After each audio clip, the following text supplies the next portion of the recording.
You bring the energy, he'll do the rest. Martinez Company, powered by Sports Radio 102.9 The Game. You're going to hear it right here. The show starts now.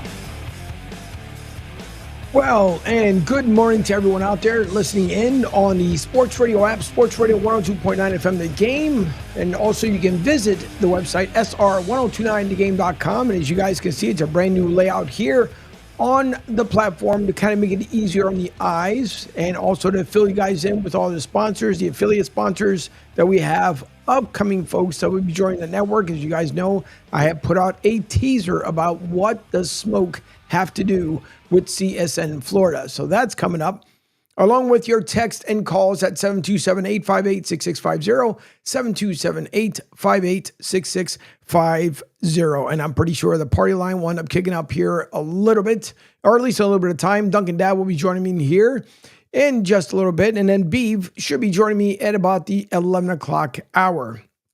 Of course, we always welcome your comments all across the social media platforms: Facebook, LinkedIn, YouTube, Kicks, Twitch.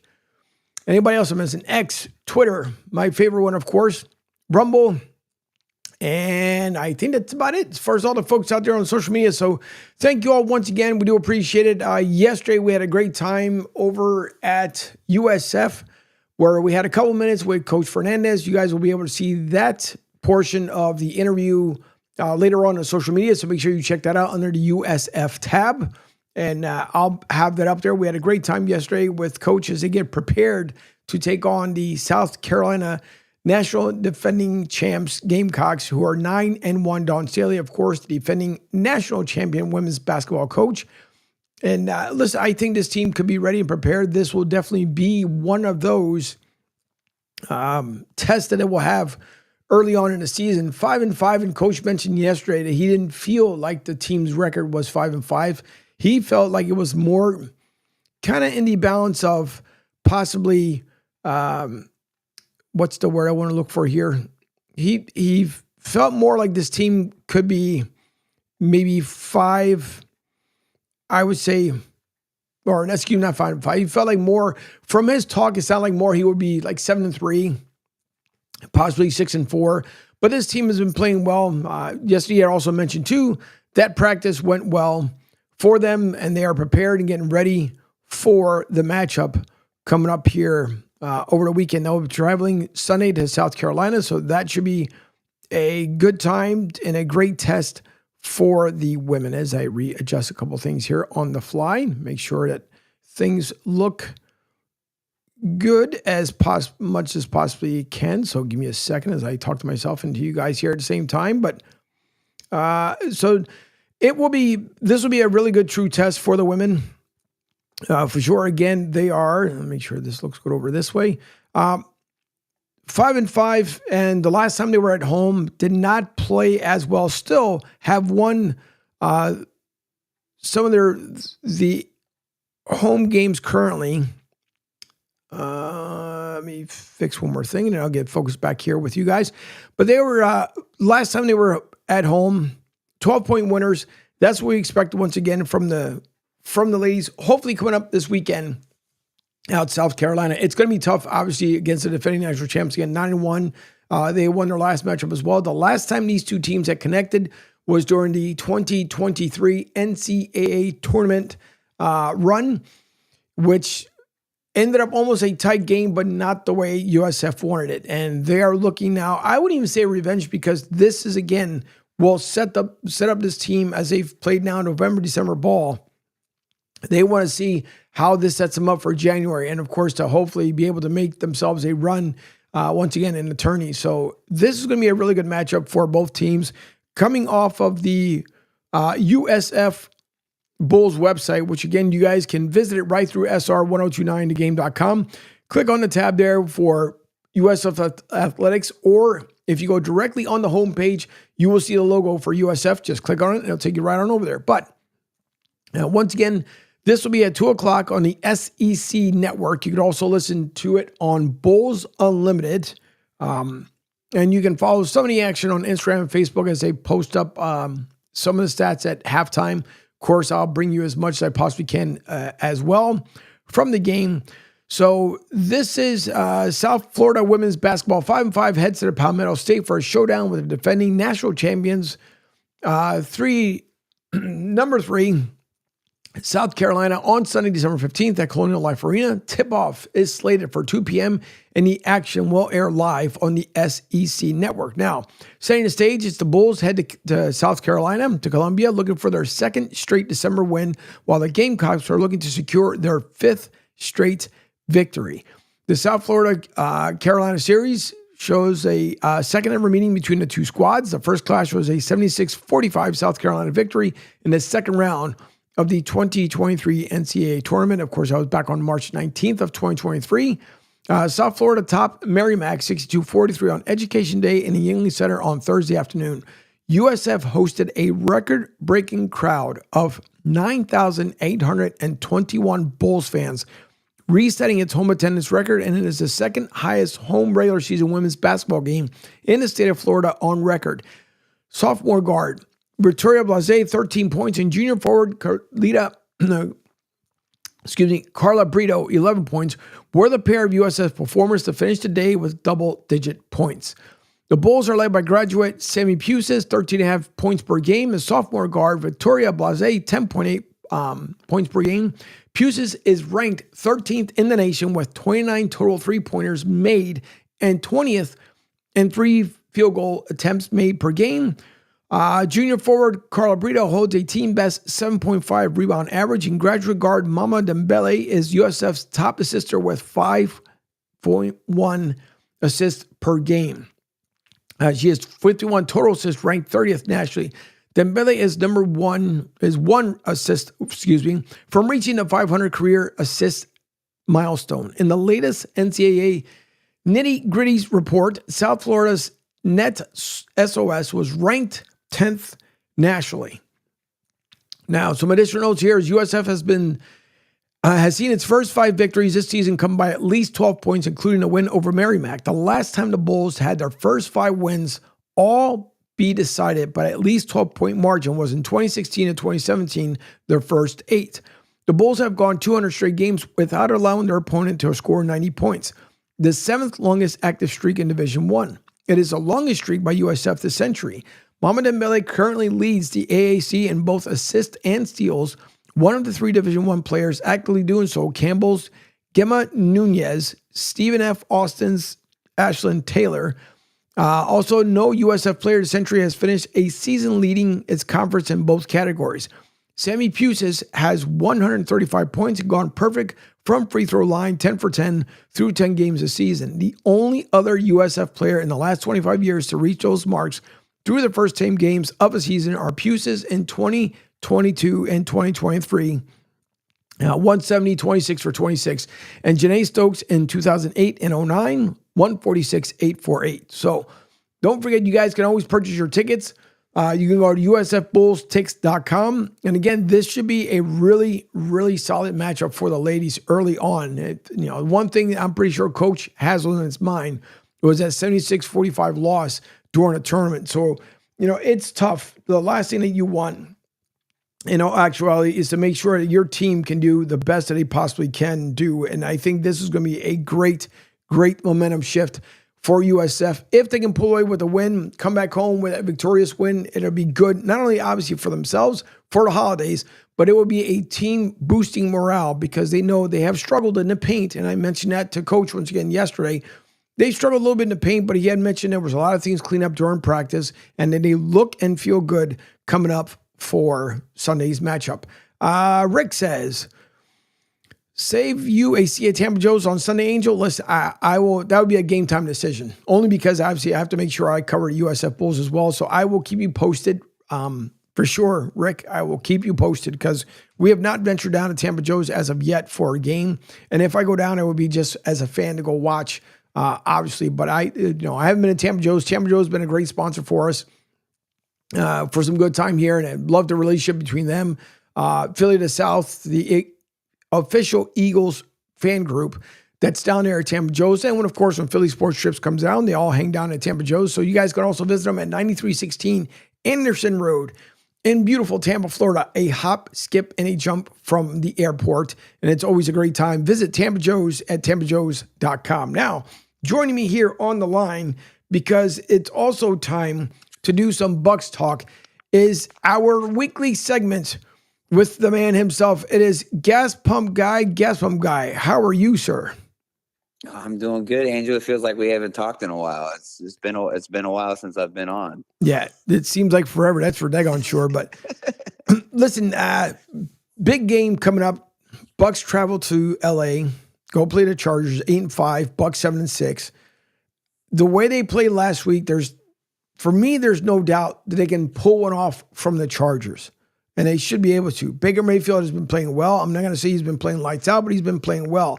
I think the run, pass, balance offense has been doing really well, if anything, within the last 2 games. And more importantly, the defense continues to step up. But, because there has to be the but, the O-line at times on the corners have given up a sack or 2 more than I'm quite sure to Baker Mayfield wants. On top of that, also the pressure. So I'd like to get your take. How do you feel about this upcoming Sunday matchup? I can't say that I feel great about it, but I do feel good. If we can clean up some of the little mistakes, like you mentioned, the O-line, they need to tighten up a little bit on the corners. Baker, he threw a couple interceptions in there, so rein that in a little bit. I do feel better about the run game, especially Rachaad White after the performance he had on Sunday. I know I've said it on the show a million times. I didn't think that he was going to be the number one, or I thought he wasn't number one. But now that Bucky Irving's gone down with a back injury or lower body injury, I forget what they said on the report the other day. But White's going to have to step up even more, and they're going to have Tucker step in there too, and take that second spot until we can get Irving back and back at full power, full health. They scared me a little bit on Sunday when we were playing, and I was a little worried there for a while against the Raiders. It seemed like they could do anything to get into that backfield, and they were pressuring really good. And it just goes to show you how good of a leader Baker is. He throws some interceptions, he makes some mistakes, but to me it seems, I don't know if it's true or not, but to me it seems like it doesn't faze him. I'm sure he thinks about it, but I don't think he lets it get to him, if that makes any sense to you. No, it does, and it doesn't faze him. It really doesn't seem like it fazes him at all, because you look at it. I mean, he does take ownership. That's one thing that, and I will kind of, and I mean far stretch kind of. Number 5, who always love you, Donovan McNabb, as he referred to himself. He used to, at times, he would own up to things. It was like, it was my fault, bad game day, whatever the case may be. But Baker Mayfield does it in a different way, where he really takes ownership. And it sounds like, truthfully, he takes even ownership from Todd Bowles, saying that, listen, I mean, kind of in a way, one thing that we always talked about, that we always hated when we kept hearing the repeat over and over again from Todd Bowles. But you listen to Baker Mayfield, and he is constantly saying, like, listen, either we played well, and or even if they won, we could still play better. And everyone, I don't care who you are, they're always going to say that we should play better. And of course, rightfully so, because that's what you want to do. But you look at Baker Mayfield in the past, especially this season. I think even this season, he's matured a little bit more than last season. You're working with a banged up O-line and trying to make the best out of it. You have Mike Evans, who, even though he looks 100%, I'm pretty sure doesn't feel 100%. You got Bucky Irvin, who got bounced around just a little bit, but still working out fine. Rachaad White, who turned out to be the difference maker on last week's game, and could be the same way here in LA. But this team, and we keep saying this, GBG, is that it is the division for them to lose. You got New Orleans and you got Atlanta. Atlanta especially trying to stay on their heels somewhat, and same way with New Orleans, even though lost for each. But at this point, at 7-6, this should be the division for them. And it's not going to get any easier, coming up in the next several games as well. This is going to be a 5-game stretch. It's going to be extremely hard for the Bucks.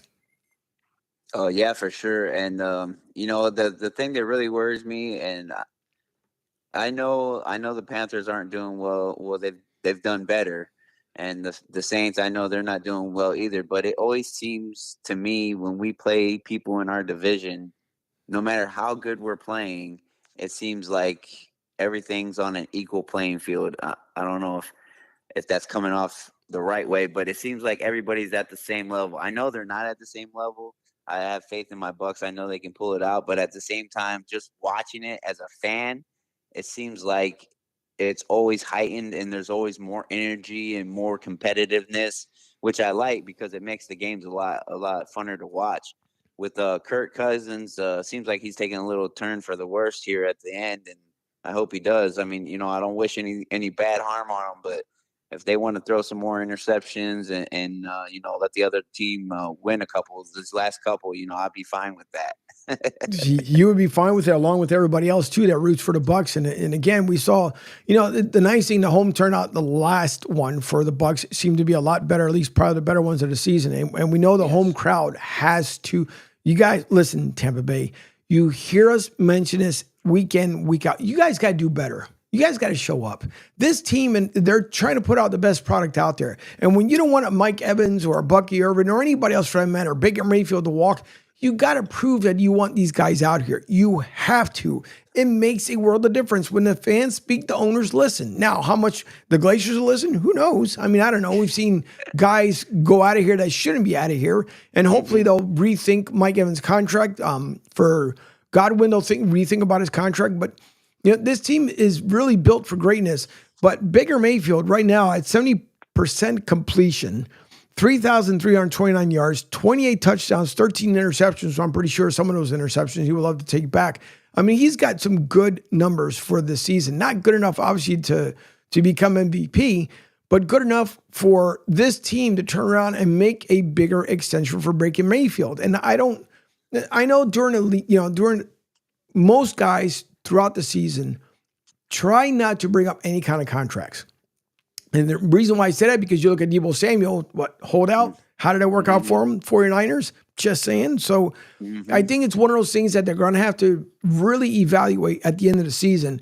On top of, you got Bucky Irvin with 137 attempts, 735 yards, which could he, and I think he could, maybe leading up into the final week of the NFL season, but he could end up with 1,000 yards, 6 touchdowns, and you feel with that many attempted yards, at least at 735, like should have had, I would say, am I wrong, GPG, in saying he should have had about 10 touchdowns at this point?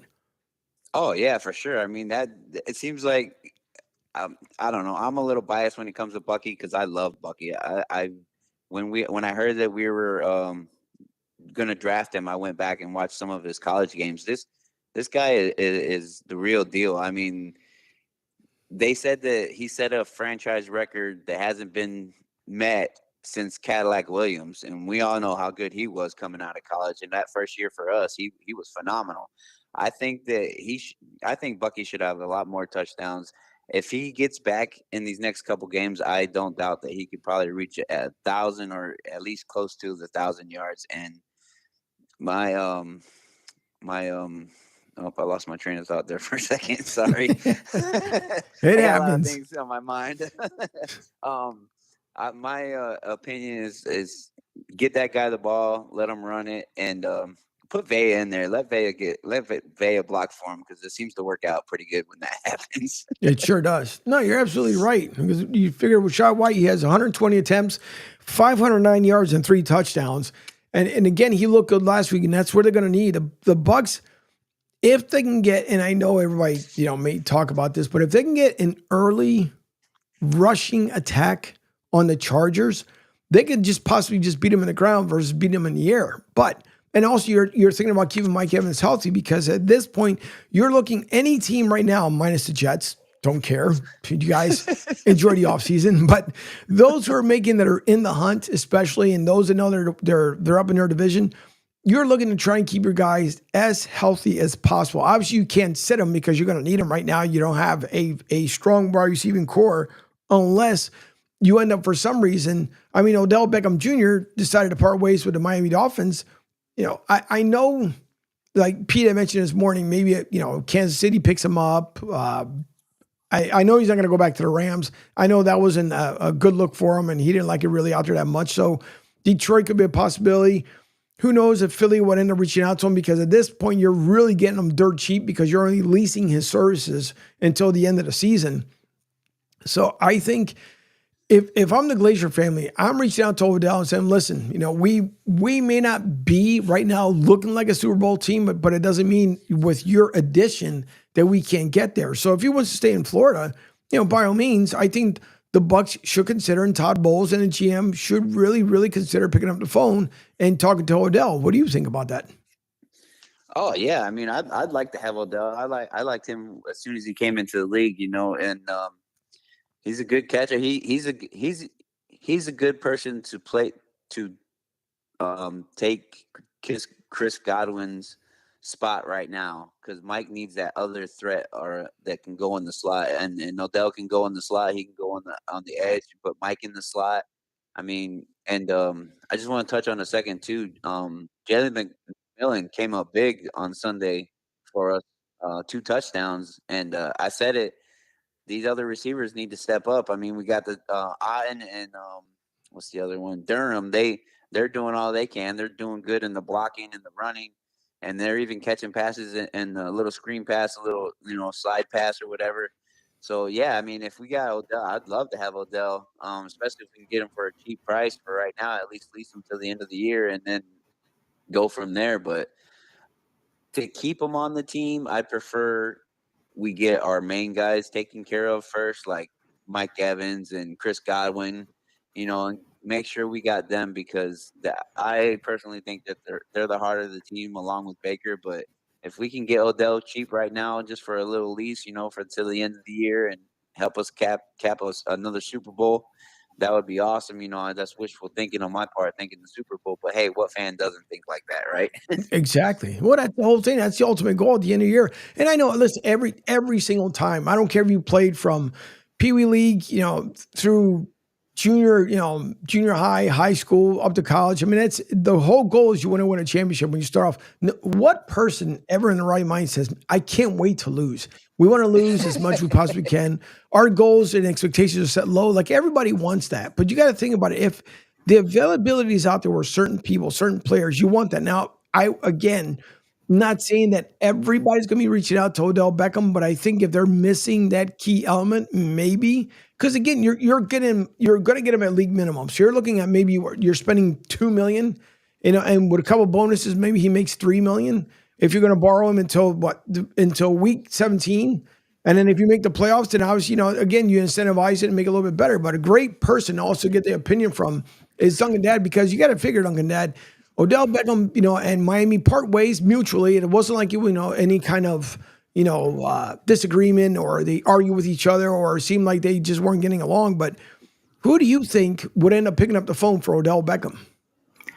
Oh, well, I mean, there's familiarity there with Baker Mayfield in Tampa, so I think that's a great place to start. You look at the Rams out there on the West Coast. He was there before. You might want to run it back. Teams that you just need one little guy to kind of get you over that little hump. Sometimes it pans out, sometimes it doesn't. Right? A lot of people try to reinvent the wheel with Julio Jones a couple years ago. We've seen it happen with Torrey Smith. We've seen it happen with Alshon Jeffrey. So this has become more of a trend in the NFL where you see these veteran players. They really want to take that next little step. They want one more little shot at it. I mean, Tampa's a good place for him to fall. Some of these other teams that you're really looking at, I mean, gosh, what would it hurt someone like Pittsburgh to reach out to him? Right. Especially with Pickens, sort of being up and down with his health. They need a guy, and not that he really fits into what Denver's doing, but he then opens up the field even more for Cortland Sutton, takes a little more pressure off of Bo Nix. They're making a push as well. So these are ideas, but like, oh, you throw out these teams. Why are you doing that? Well, because you're going to get him at a league minimum, right? It's really going to cost you nothing to bring them on board.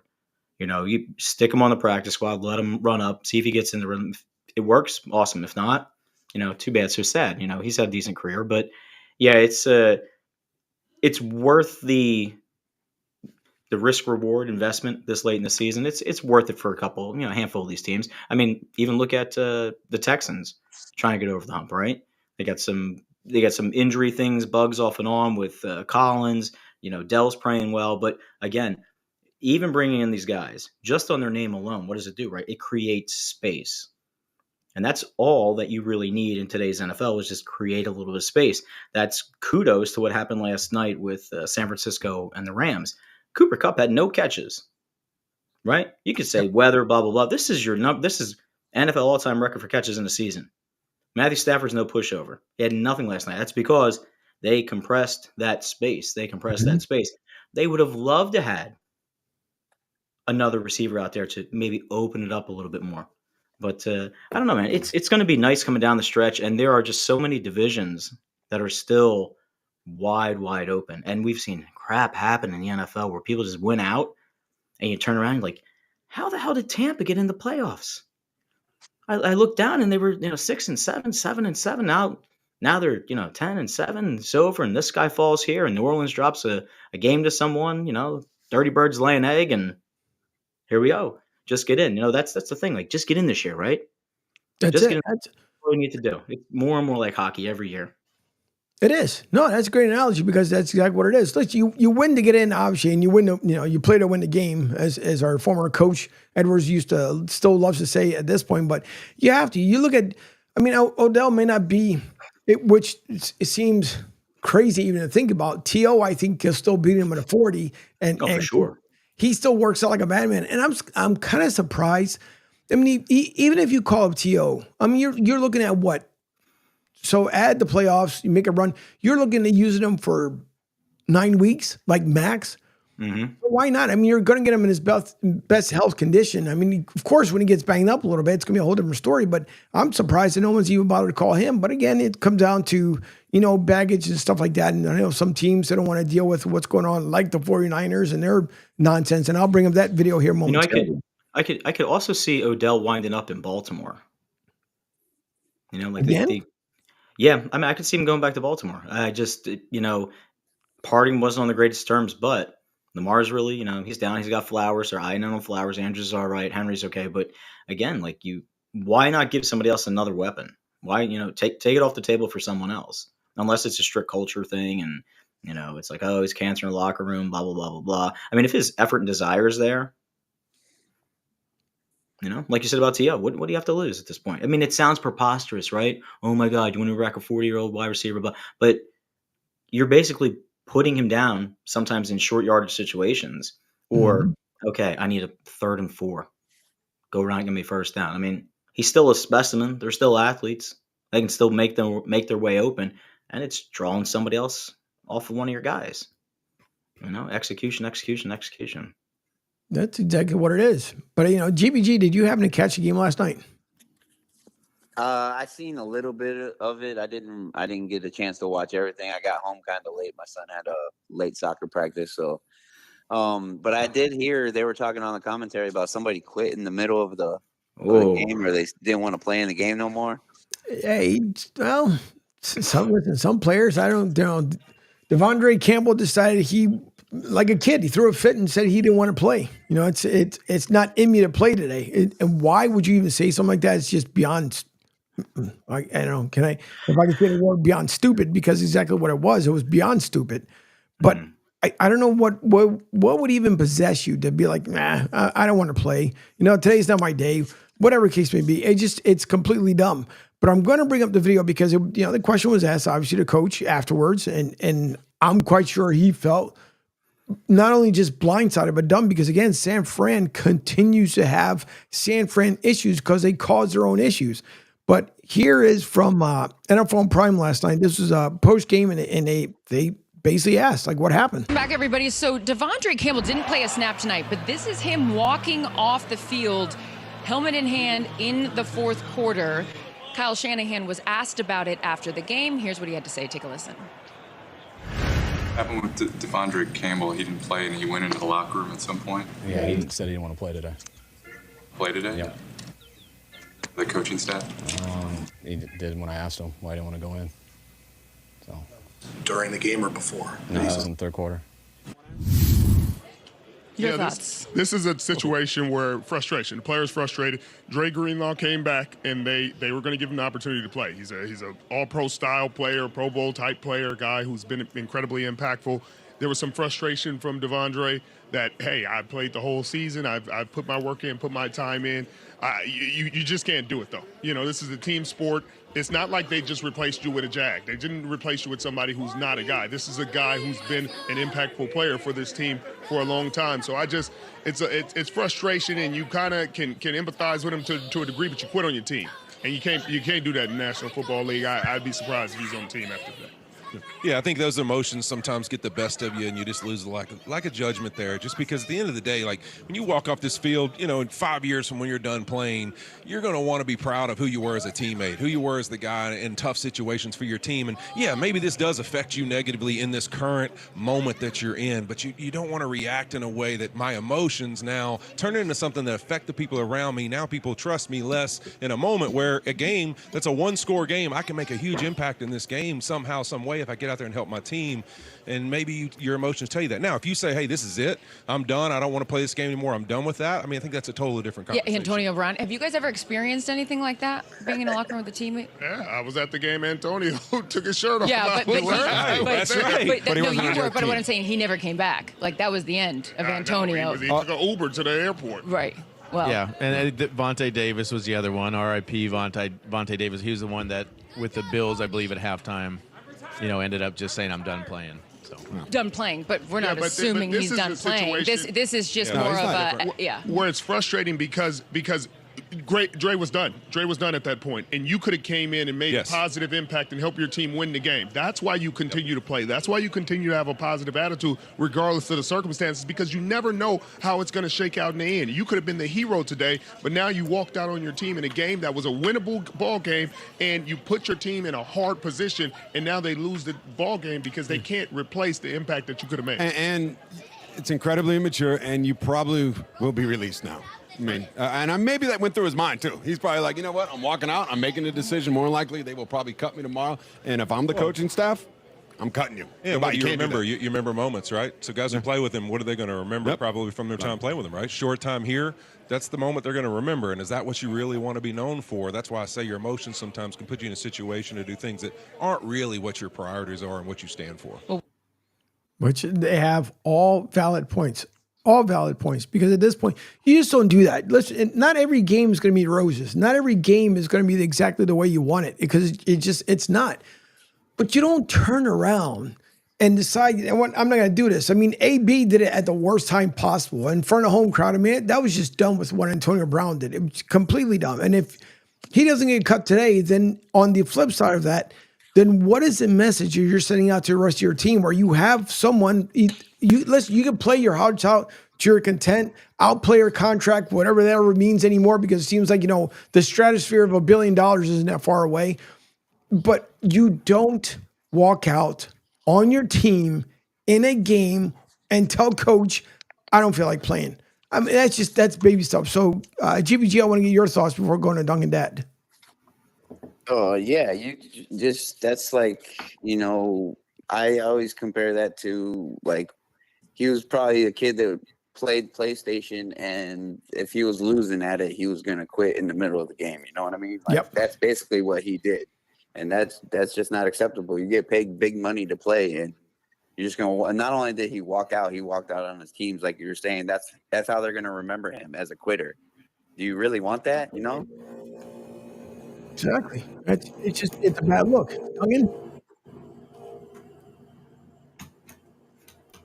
Duncan Dad? Yeah, no, I think the audio's running for Shanahan's presser still on the underlay. Oh, yeah, I hear something in the background. It's not me. Hang on. Oh, you know what? Yeah. Yep, it was. That's because I... Credit to Kyle over there. Good comments, Kyle. Maybe Kyle wanted to keep the conversation going. He did. Absolutely. He's like, not a lot of things are going right this year in San Francisco, so this is not about me now. Let's deflect. Sports does this so wonderfully for us, right? Let's get a little quixotic and poetic and whatever for a moment, right? Sports sometimes gives us a great mirror of what is actually happening across the board, right? We needed something to sort of summarize the San Francisco 49ers season. And this, unfortunately, is their season in a nutshell.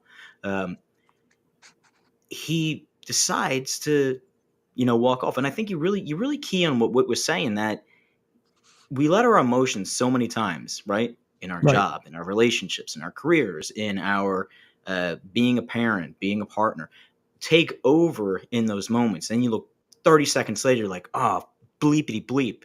How do I take that back? How do I change that? And unfortunately, a lot of times we find ourselves in moments where it's the first time with someone, it's the second time with someone, it's the hey, let me introduce you to this person, blah blah blah blah blah, and you make that impression, and it will, as the other guys were saying, like, it will resonate now with wherever you go.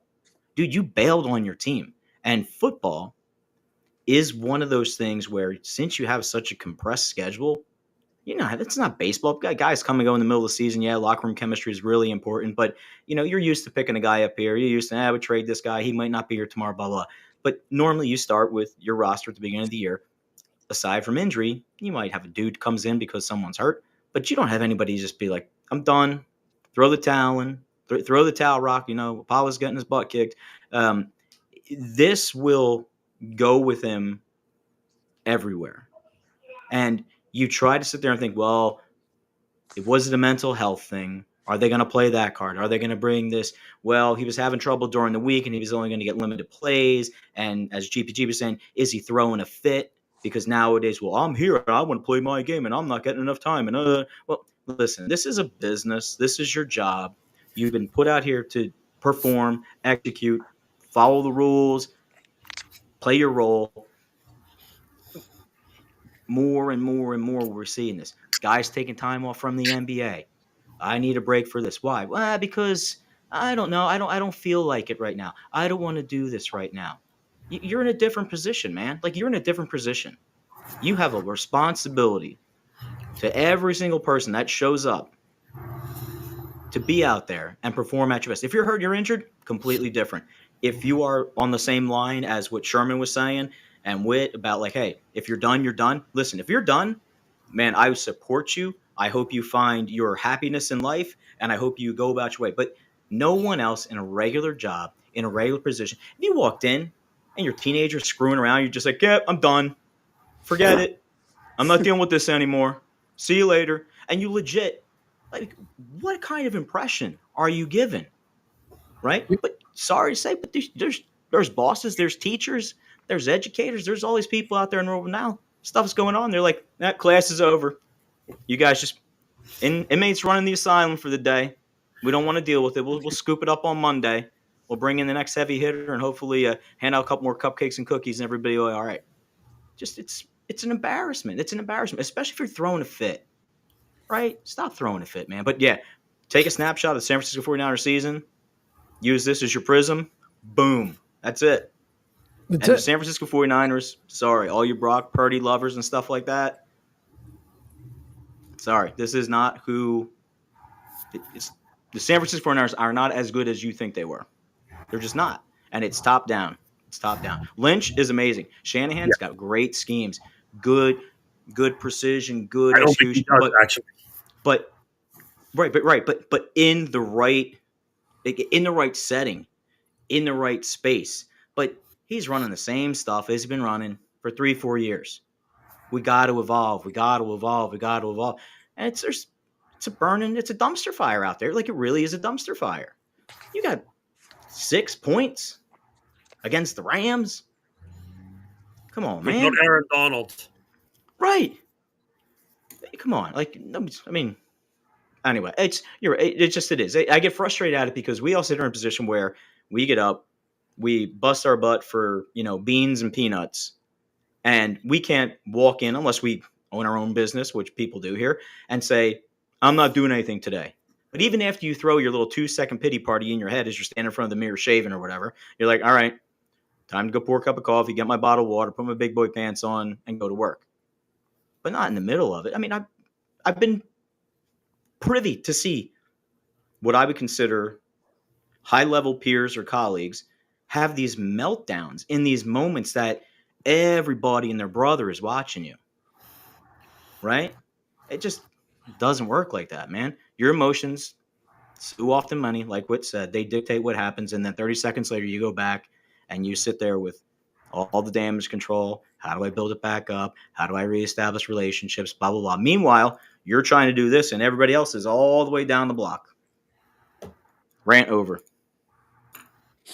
All right. Because I know GBG, he joined us for a couple of minutes. I'm pretty sure he has to exit out. But GBG, thanks for joining us. I appreciate it.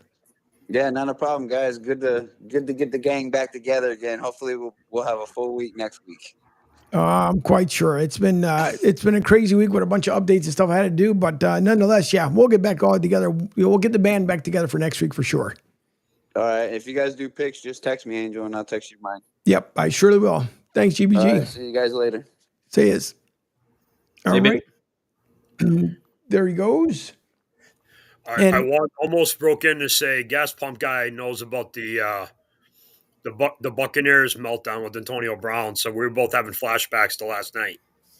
Yeah. And it's when we have mentioned, of course, Beef joins me here every Friday, 11 o'clock. Normally you would hear Beef, of course, on Monday nights, Wednesday nights, 6 p.m. But this week, because of a bunch of updates and stuff that had to get done to make sure that everything looks good and sounds good always here on the network, Beef joins us this morning. And Beef, I'm quite the same way. You know, obviously we've all heard I give up. I don't feel like playing. I'm not a team player today. It's now what, 11 o'clock? So you figure it's 8 o'clock on the West Coast. And you mean to tell me that you still have not let him go? You have not cut him? I'm sorry, last night. There's things going on. All right. They're not gonna let him go. Okay. They're gonna do retire. They're gonna do non-football related. They don't want to reward him for what he did. This is where this is now. There's mechanisms the 49ers can use. See, he's trying to go to another team. Say the Lions, who have a million linebacker injuries. By the way, he and Dan Campbell would get along great. He'd have to have a private meeting. Dan Campbell might bury him at the 50-yard line. No, that's what they're doing. He's never going to play for the 49ers ever again. He's never probably going to be in their building again. But they have – this is the same thing what happened to Antonio Brown. They have to punish him. And whether they make up an injury, that never happens in the NFL, right, guys? Mm-hmm. That's right. Or they could do the retired thing. Yep. Now, here's the thing that isn't being talked about enough. And Sherman and the guys talked about, and Ryan Clark also on ESPN. He was brought in because of the Greenlaw injury that everybody saw in the Super Bowl. The guy's leg fell off stepping on the field. So like this guy didn't know he was going to be he was the crash test dummy basically. Right. But he's a good player obviously. He was an all-pro a couple years ago on the Packers, and he fits their system too. So it's not like this isn't Doug Flutie being sat down in week 17 for Rob Johnson. This is something going on that he should have been aware of, and his agents clearly, I don't even know who his agents are, but I'm sure his agents told him what was going on. And, Duncan Dad made a great point. The 49ers season has gone sideways, and I predicted this back in August, Mr. Angel, with you and Pete. The three teams with all the noise, Dallas, Cincinnati, the 49ers, selfish turds killing the locker room with contract nonsense. Brandon Ayuk, who's not even that good, and they have a million receivers on the 49ers. The Jennings kid is better than he is, and he's a lot cheaper. And they drafted the poor kid who got shot, who's going to be a good player. And other different players. Debo's falling apart before their eyes, so they probably should move off him or maybe give him to somebody like Carolina. Cincinnati, they're so goddamn stupid. They haven't paid Jamar Chase yet, and they franchise tagged Higgins, which means they're never going to pay him. And then Dallas, which is a never-ending soap opera. With all the daytime soap operas being canceled, we have Jerry Jones and the Dallas Cowboys. Should be on after General Hospital on ABC. But it's just Michael Parsons, he loves the camera. He doesn't love playing run defense, though. And Dak and CeeDee Lamb and all this stuff. So these teams, all the noise, always – a mess. Like just what happened last hour. Miami Dolphins, speaking of drama, Odell Beckham Jr., bye-bye. I mean, you really thought bringing him in as a depth piece was going to work? He's been a nuisance on every team he's been on. What makes you think he's going to behave as being your third or fourth wide receiver, getting 10 reps a game?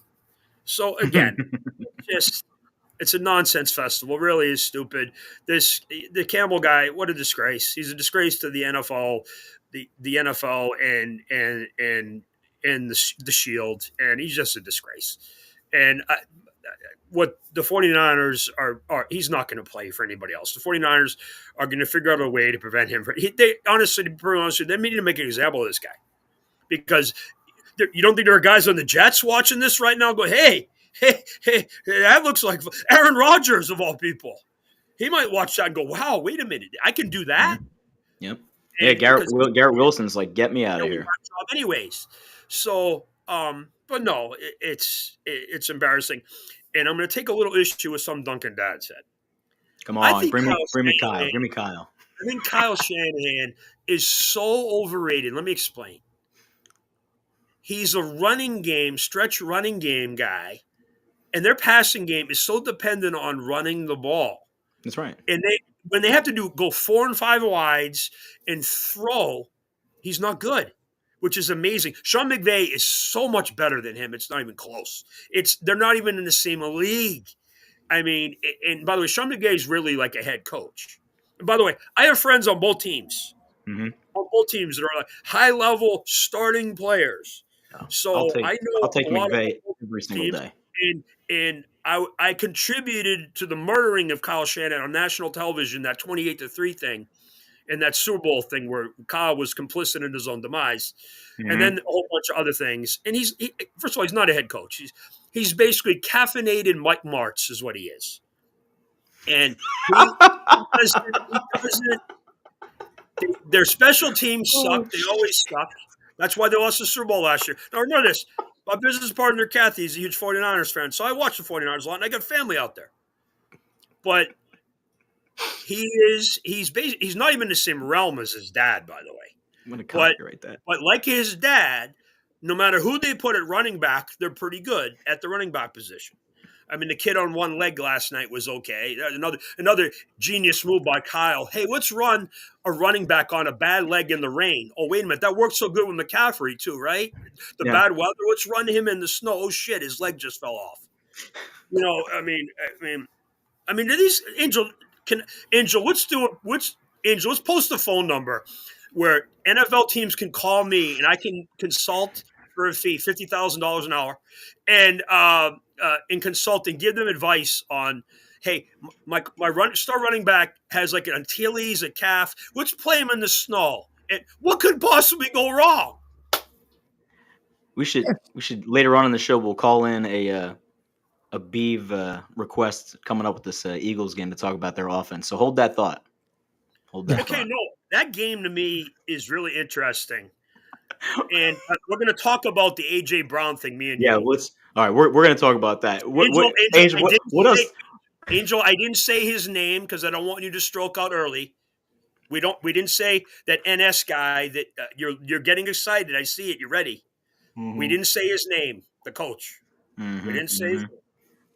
But that's a reflection of – and the amazing thing about the A.J. Brown thing, he's already been paid, which is weird. Yeah.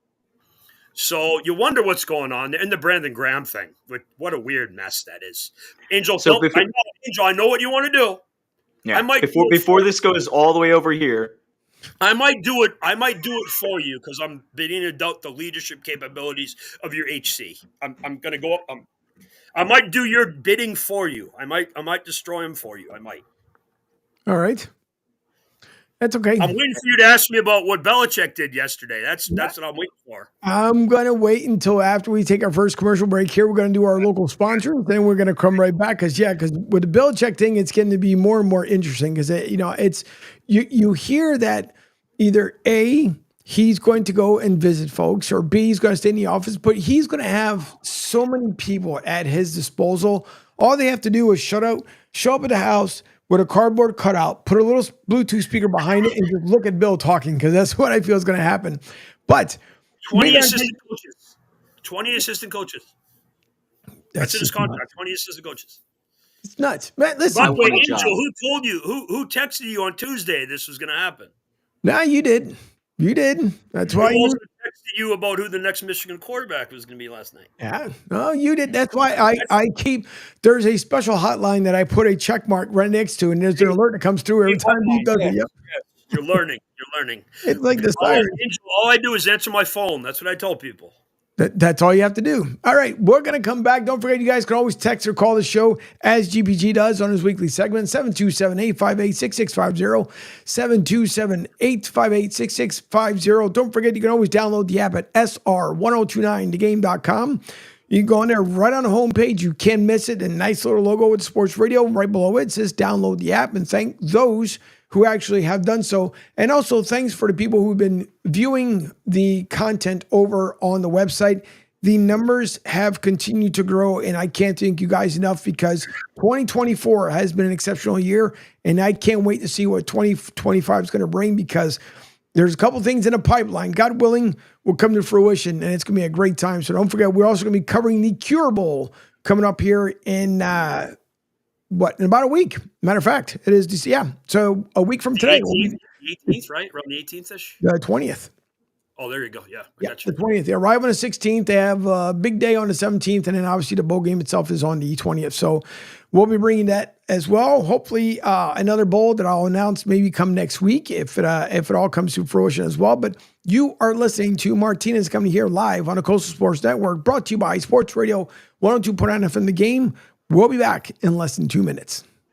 Hi, folks. This is Gerard Moynihan of Moynihan Lumber, and I would like you to know that our company has been selling Anderson windows for over 60 years. See the complete line of Anderson windows at any of our 3 locations in North Reading, Beverly, or in Plastown, New Hampshire, or at MoynihanLumber.com. What's up, Southwest Florida? Jim and the Beef Guy here. Fort Myers, we answered your call. We're pumped to announce the opening of our second location. It's on 41 just north of the Edison Mall. And guys, nothing's changed here. The beef, the sausage, the breaded steak, our Maxwell Polish. Now serving you in 2 locations, Fort Myers and Bonita Springs. And don't forget, if you're having a party, check out our catering menu. Hey guys, when you're at the counter, don't call it gardenia. It's pronounced Jardiniere. Hey everybody, it's Pete Shepard from the Coastal Sports Network. Want to tell you about my good friend Lou DiMuzio and his company. Lou is the president and founder of ACE Technology Advisors. They're big-time tech specialists. At ATA, they're able to craft, implement, and manage the best and most appropriate solution for your business. They leverage their industry-leading experience and their portfolio of technology partners to improve your best practices and infrastructure. So you can get a hold of them at 888-599-4223. That's 888-599-4223. Check them out on their webpage, www.acetechadvisors.com. That's www.acetechadvisors.com. Or you can email them sales@acetechadvisors.com. Check out my friend Lou DiMuzio and Ace Technology Advisors. Ion Tampa Bay is the latest news, weather, and traffic for Pinellas, Pasco, Ellsboro, Hernando, and surrounding communities. Stay connected on X, Facebook, and their website, iontp.com. Ion Tampa Bay keeps you informed on breaking news as it happens. Southwest Florida's newest game in town. Sports Radio 102.9, the game powered by Ion Tampa Bay. We'll be right back. Download the Sports Radio 102.9 FM The Game app and tell your friends that Florida has a new leader in digital sports radio. All right. Welcome back here to Martinez Company live from Tampa Bay. Of course, Duncan Dad up there in Philly and from Michigan. I got to get a walk-up sound or something else for Beef because every time he enters the room, there's got to be so impactful that'll make you run through the wall. I'll figure it out. I will figure it out by next week. Do the Ultimate Warriors entrance song. That'd be nice. That'd be nice. No, better. I love the Undertaker. I love the Undertaker. Undertaker as well. Can you do the lay down in the chair and sit up, Beef? Well, my back's bad. My back's bad, so I don't. All right. No, just do the big brim hat then. Just come up. So the funniest thing is Kevin Nash is from the greater Detroit area, and he's friends with Coach of all people, Coach Carr. I believe he's from Trenton. And he was a really good college basketball player at Tennessee, Kevin Nash was. He messed up his knees. That's why he wears the strippers pants when he's wrestling, because his knees are so scarred up. So it's pretty funny. But yeah, come on, Angel, you're the big man. You figure out what song you want to play for me. Anything. I'm into weird. I'm into everything from Black Sabbath to Weird Al. So you can play whatever you want. Gangster's Paradise. I love Beat It by Thriller. Beat It by Michael Jackson. Beat It's one of my favorites. Yeah. There you go. So Angel, you said what bowl you have? You have the Cure Bowl. Is that the Cure? You have the Cure Bowl. Yep. Okay, so yeah, that's good. Jacksonville State. Yeah, that's a cool game. What about the USF game, man? Yeah, one of the three games on that Friday, which really kicks off the bowl thing. We got some games Saturday too. They're all 9:00 games. Memphis, West Virginia. Interesting here. But yeah, and then obviously the playoffs start hot and heavy next week. So that's gonna be interesting. But yeah. What else we got, boys? We just killed Devondre Campbell. Okay, you got to give me Belichick. We got to talk about Belichick. All right, give us a second here, because also joining us here on the line, as I said, usually it turns out to be a party line. So joining us from the airport, more than likely up there on the tarmac. Listen, Southwest, we love him. He's always with us here. It is Rick Marcus from Tampa, Florida. Rick, how are you? Good morning, gentlemen. How are you? We are doing absolutely Oakley Doakleys, and Bee's already in rare form, which is it's nothing new. Duncan Dad is up to his 15th cup with his brand new boom mic that you guys can't see. It sounds in excellent quality, so every single time it gets even better and better. But what's happening and what's new, Rick?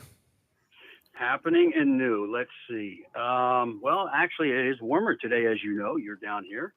I saw that Duncan Dad said it was 26 degrees up in Philadelphia. No, thank you. Yeah, beautiful. No. Is it around 50 in Tampa right now? I've got 70 degrees right now. Okay, because I have friends down there. It was like 45 degrees the other day, right? Goodness gracious. Yeah. 70 degrees. That's crazy. Now, listen, you guys are living a life down there. You're living a life. Yeah, it's like 25 degrees, 30 degrees here, but it doesn't bother me. Well, look, yeah, I'm good. Even Joey B says where his negative was. He says, "Good morning from Colorado, gentlemen. Fabulous weather here. 60 degrees and golf weather has returned. Ski and golf in the same day here," which is true. And then he follows up with, "Beeves' welcome music should be Whitney Houston's I Want to Dance with Somebody." I love Whitney Houston. But that's not. I don't know. He went to I'm Every Woman. Yeah, not quite. I don't know. We'd have to come up with He's got the Bodyguard soundtrack on repeat. Yeah. Exactly. Oh, that'd be hilarious. So Joe B then follows up with the Arizona Bowl, Colorado State versus Miami, Ohio, and Tucson. I will be there on December 28th. Ooh, nice. You have to give us a report from out there, Joey B. And Joey B says, "Rick M on the tarmac, outstanding as always." But Rick, I want to get your thoughts here, because being a baseball aficionado, as much as the rest of us are here, before we get into some other stuff, the one thing that I end up, or at least that I want to mention, is that you have the stratosphere of the billion-dollar contracts that are not that far away. Obviously, as you talk about Juan Soto here, and $755 million and counting, as he makes $5,000 per hour, which is ridiculous. How much longer before we see the billion-dollar mark? My question is, where does it stop? Yeah. Obviously, somebody's going to have to pay for all this, and I'm sure a lot of it has to do with television and stuff like that. But when it comes down to the actual person going to the game, me personally, I won't do it. I'm not going to pay for these overpaid players. Mm-hmm. Basically, in a nutshell. No, you're absolutely right. I'm sorry. As Dylan, by the way, I know Dylan's trying to call in, and I haven't gotten the opportunity.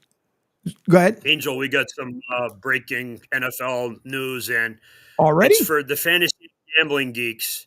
Evan Ingram is out for the year with a torn labrum. I had him in a bunch of my fantasy teams. I already moved off him before.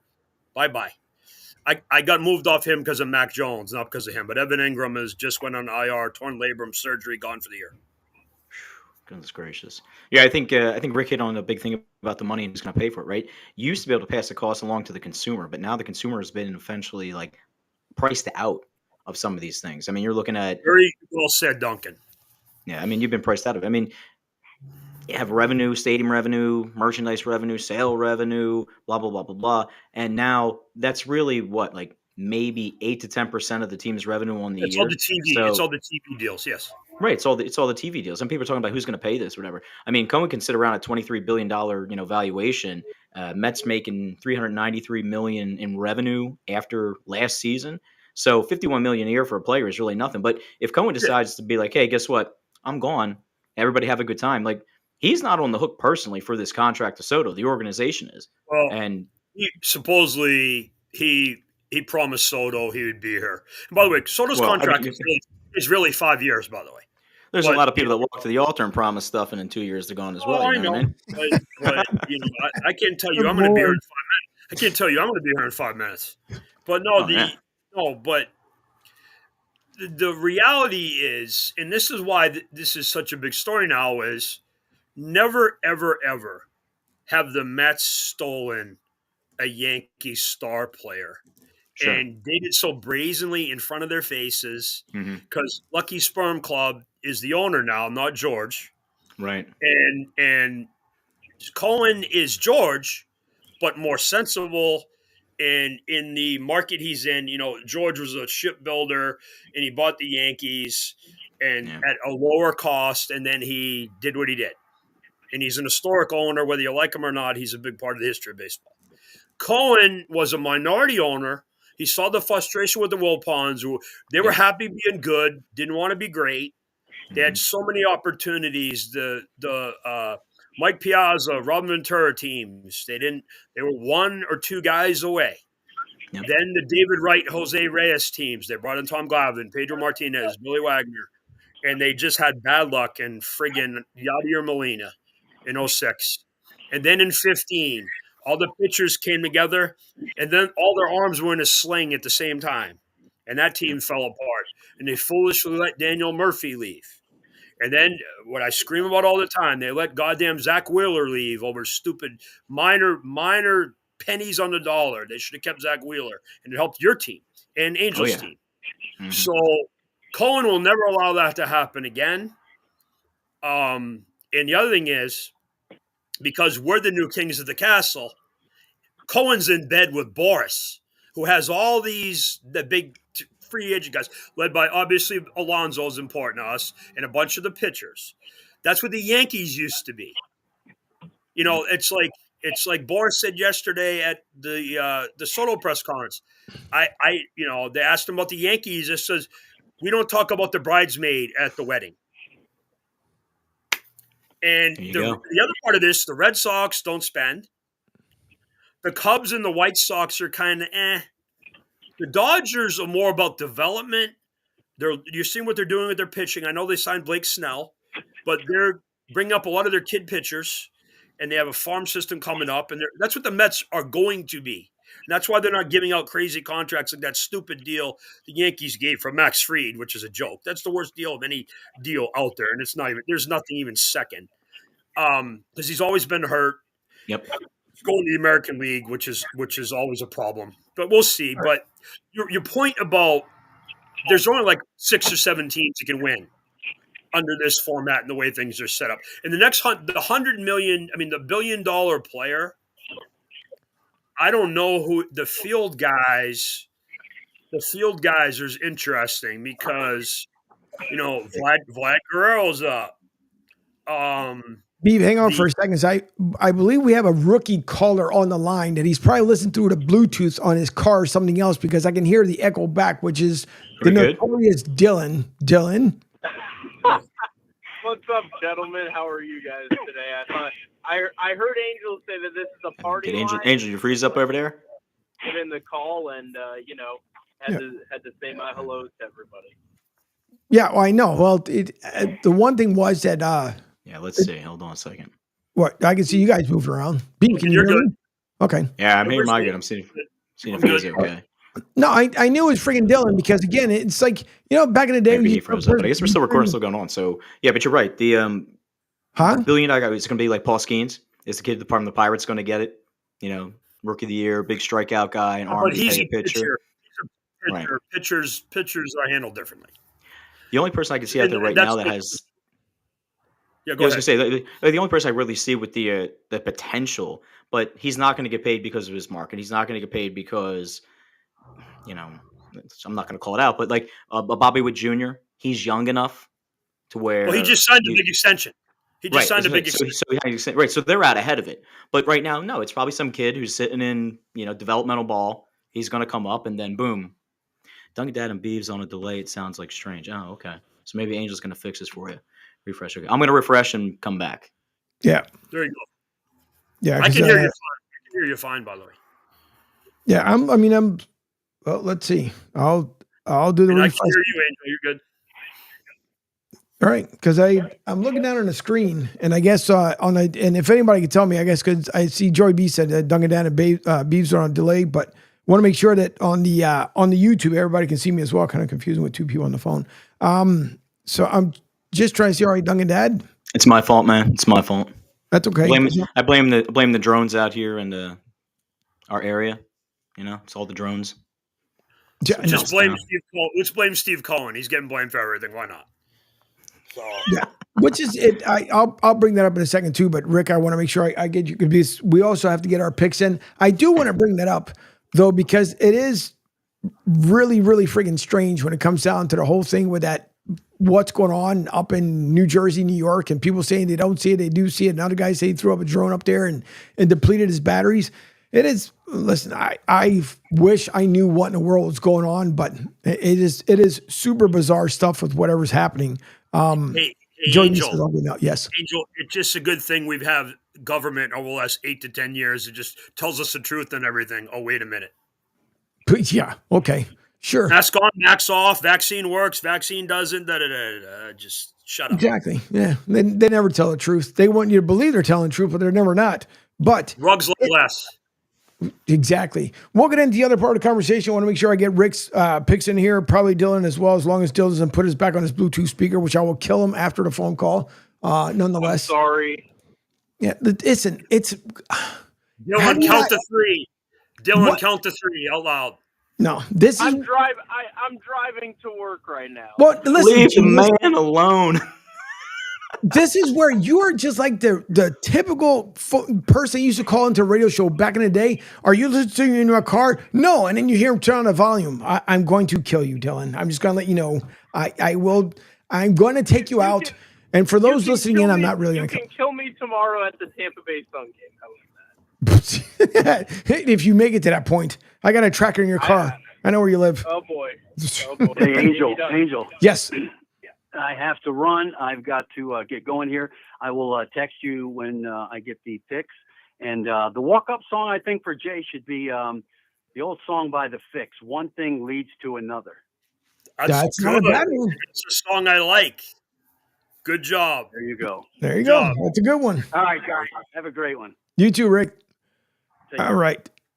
So one down with Rick. We'll get his picks in to make sure it gets in there. And then, of course, we still have Dylan on the phone. We got a comment that's also coming in. Joey B says, I forgot that Rick was on the line. No, was on the line. Yeah, that's because Rick was, he's always usually pretty quiet when he'll listen to what's going on. But obviously there's lots of conversations going on here all at once. But all right, let's get into here the NFL picks before we get into any other stuff as we're coming up here on the last half hour of Martinez Company. You guys, thank you all for tuning in. Don't forget, you can always visit sr1029thegame.com. You can also call or text. You guys see on the banners below.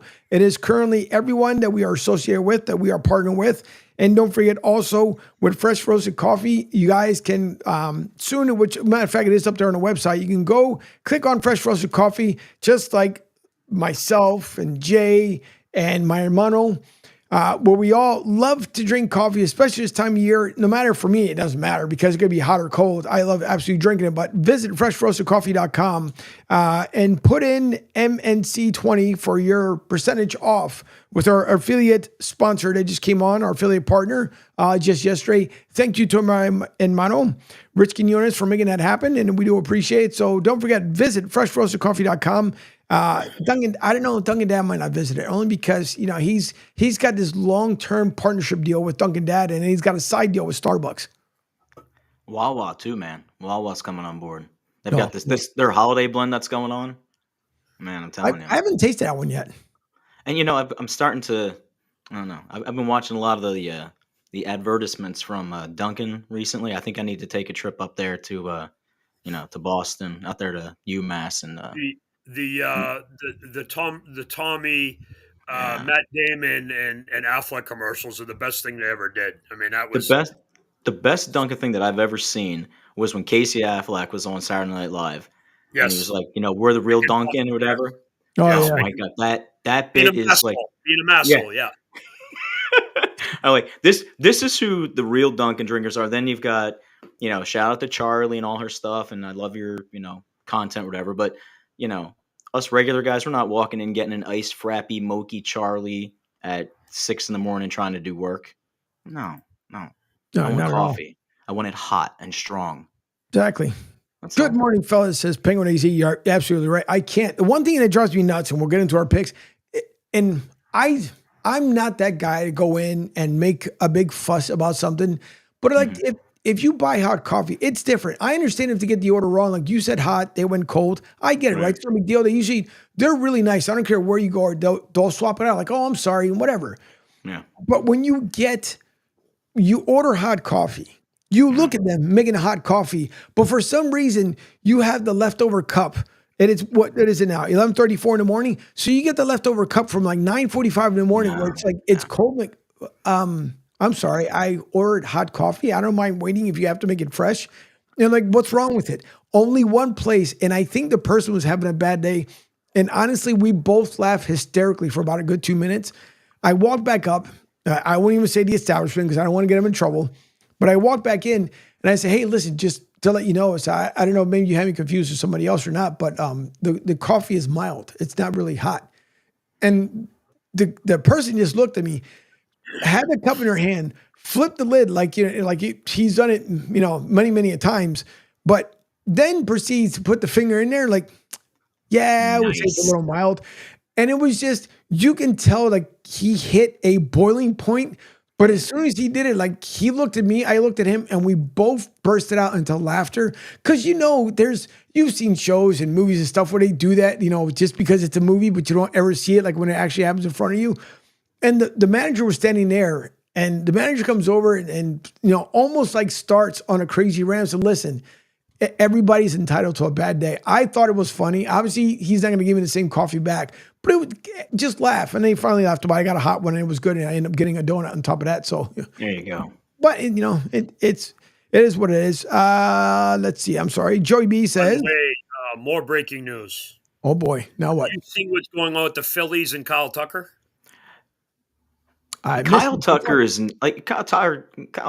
valuable, right? But the price that he's commanding. We offered Castellanos and Braum for him, and they turned it down. Yeah. So that's. I wouldn't give up. I would give up one of those guys for him, not both. Yeah, they're going to trade Braum. They're going to trade Braum. I've been telling you about that for 6 weeks. And poll the field here. Poll the audience, right? Like, unless you have a marked guy in your farm system who is just rock solid, Steven Strasburg, sans the injuries, without the injuries. Tatis Jr., who comes up without the injuries. Vlad, Skeens kid from Pirates. Like, your farm system, which used to be the way we built teams, like, you need to win now.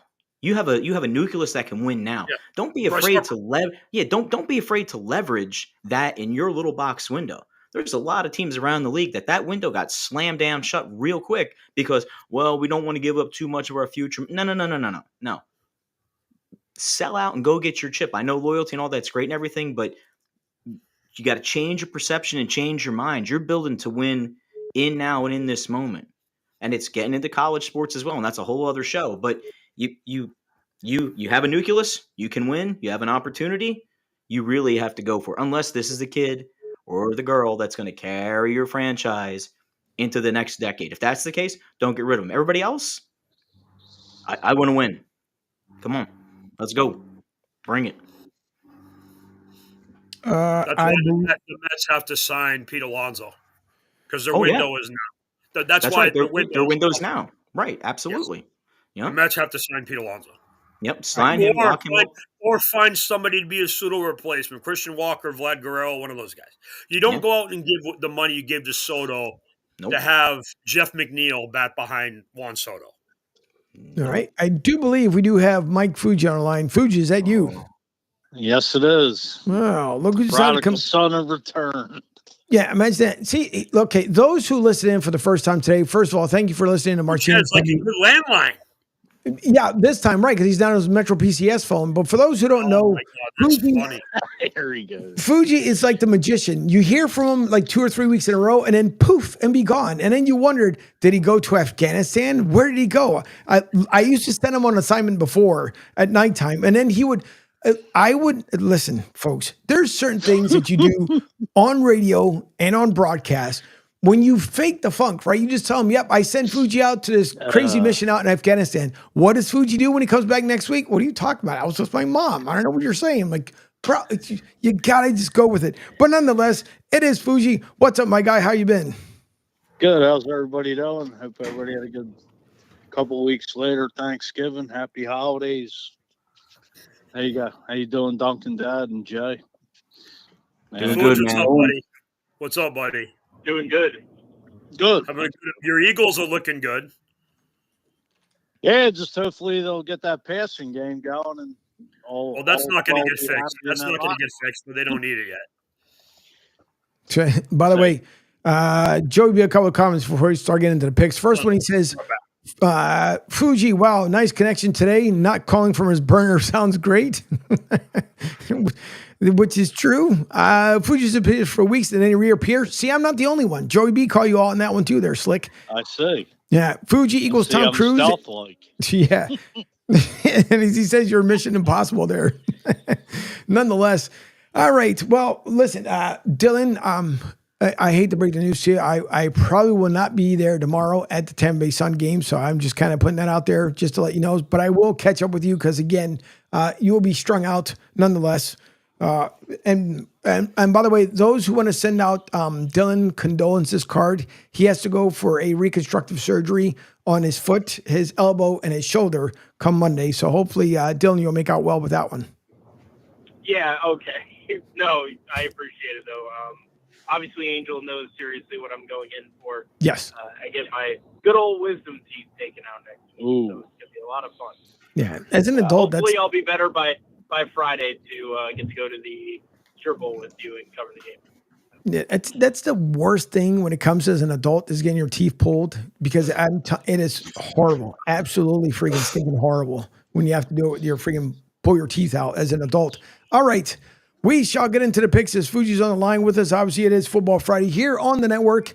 Some of these games that I'm kind of throwing up there, I don't want to pick Dallas and Carolina because I think Carolina will take care of business against Dallas. Just, my opinion, 3-10, Dallas 5-8, nowhere to go. So we'll skip over that one. KC, Cleveland, another bore fest. KC somehow or another will find a way to win. They've been lucky enough to do so now for 11 weeks in a row after getting beat. So I'll skip over that one as well. You got Miami and Houston. This one's a little more intriguing. Miami 6-7, Houston 8-5, which I think a lot of people, this is a Sunday game at 1:00. I think when you looked at it before, and I could be wrong, Houston looked like they were going to run away possibly with their division the way they finished up last season, and everybody thought they would pick up from there. But unfortunately, that was not the case, or at least not the case at the moment. But Fuji, double duties here. On the line, and then he makes his comment up there on YouTube as well. Look at that, huh? Mr. Double Duty. Goes away. It's easier while you're full. I would bet. I would definitely bet. But I'm gonna go. I'll start out with that one. So Fuji, I'll start with you, then Dylan, and then Duncan Dad, and then finally Jay, and I'll have my pick. So, Fuji, what's in you? Houston, Miami. I'm going to go with Houston. Even though I don't know, they seem like they've been struggling, but I don't know, since Tua came back, Miami's looked better, but it's a little too late, I think, for them to be on the rise. All right, Rick went with Houston. Penguin AZ is going with Houston as well. Dylan, what say you? Angel, before I make this pick, can I ask, are we also going to be picking the Army-Navy game at some point today? Well, listen, that's simple. That's Army. Next. Okay, well, we're still going to – I will just say this. Go Navy, beat Army. Angel, cut him off. Angel, cut him now. Out. Ma'am. I'm going to go with Houston defeating the Dolphins. My buddy plays for the Texans, so give me the Texans. All right, Duncan Dad. The Texans, but only because they really they need this, right? I think they won the division, right? They have the division shored up yet. They're close. I think with the Indianapolis loss coming up this week, they should clinch it with a win. So they should. I think they'll be all right. With the Indianapolis loss coming. Yeah, we're just going to schedule Colts loss this week. It's happening. Jay. I'm going to shock the world and take Tua and the Dolphins. Yeah, I could. Mm-hmm. Yeah. Because it's indoors. It's going to help them more than it's going to help the Texas offensive line is bad, and Miami can rush the passer. Love to see the overhit in this game. If you have fantasy players, you're probably locking and loading everybody in that game. Tua, Hill, Collins, Stroud, Mixon. Just line them up. A-Shane. Score 13-10. A-Shane, yeah. I have Jonnu Smith on like 3 teams. Unfortunately for me, I don't believe in Miami that much. They barely squeaked by the Jets, and it was driving me nuts because I was ready to friggin' throw a brick through the TV because they almost ended up blowing that game. But I'm taking Houston on that one. The Jets had how many coaches that would have lost? Yeah. Kind of browsing over to the New York Jets-Jacksonville game because, again, that's another bust. That's Jacksonville. No one cares because they're friggin' We're all going to win. We're not going to watch it. No, exactly. Then you have Washington, New Orleans. Pick of the week. Do we go with that? Well, we'll go with that one. Washington, New Orleans. Pick of the week. That's pick number 2 for Football Friday here. I will start out with Dylan. Dylan, what say you? Ooh, I like this game a lot. But with a lot of the injuries that New Orleans has been dealing with, I think Washington will find a way to get it out. Again, it's going to be an interesting matchup, but Derek Carr's been beaten up. I'm going to go with Washington in this game. All right. So will Rick. He is going with DC. And they're continuously fighting to bring back, and I think they will, hopefully, if they stop this nonsense about the whole thing that they should have never been name changed. So bring back the Redskins. Everybody wants to bring back the Redskins. And I mean, we used to have a lot of fun with it in Philly. All right. Fuji, what say you? All hail to the Redskins. All right. New Orleans for Fuji. Jay. The Commanders and pray for Jake Horner, whatever the hell his name is playing QB for the Saints. All right. Wait for Penguin AZ. Also, Duncan Dad. Washington, and it is a must-win game for the Commanders. Must-win game. They want to stay in the playoffs and get in as the 6-7 seed, maybe-ish. They need a win. They need a win. Yeah. Correct. I think that's pretty much going to be a clean sweep across the board on that one. And then you have this one we're bypassing, just briefly talking about it here. Baltimore, New York Giants. Obviously, that should be Baltimore all day. If they lose to the Giants, could this be, and again, this is not a pick, fellas, so don't think it's a pick for the week. We only have the 2 right now, Miami, Houston, and Washington, New Orleans.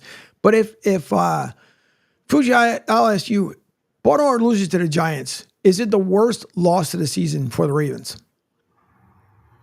I would say so. I mean, losing to Tommy Cutless, perennial Super Bowl team, and just losing to a team that's already been eliminated from playoff contention. Plus, they're trying to keep pace with Pittsburgh, so yeah, but they are. Duncan? Yeah, Baltimore losing that game dramatically changes where they would fall in the playoff seedings. They could go from like the 5th seed all the way down to 7 in a quick jiff. And I trust Harbaugh, but I don't think he wants to sit there and play, 3 road games to make the division games. It's Baltimore needs to win this game. They need to have it over at halftime. Nice and easy. They should win, dominate, no big deal. Don't get crazy. Just go in, handle your business. But they're sitting behind Pittsburgh, right? They're 2 games behind Pittsburgh. You've got Broncos and Chargers. Who's the other team out there in the West? And the Broncos, Raiders. Chargers, and Raiders. They're all sitting there. Less the Raiders, but everybody else is 8-5, right? So we got Baltimore 8-5, Chargers 8-5, Broncos 8-5. They're all playing for that 5 through 7 slot.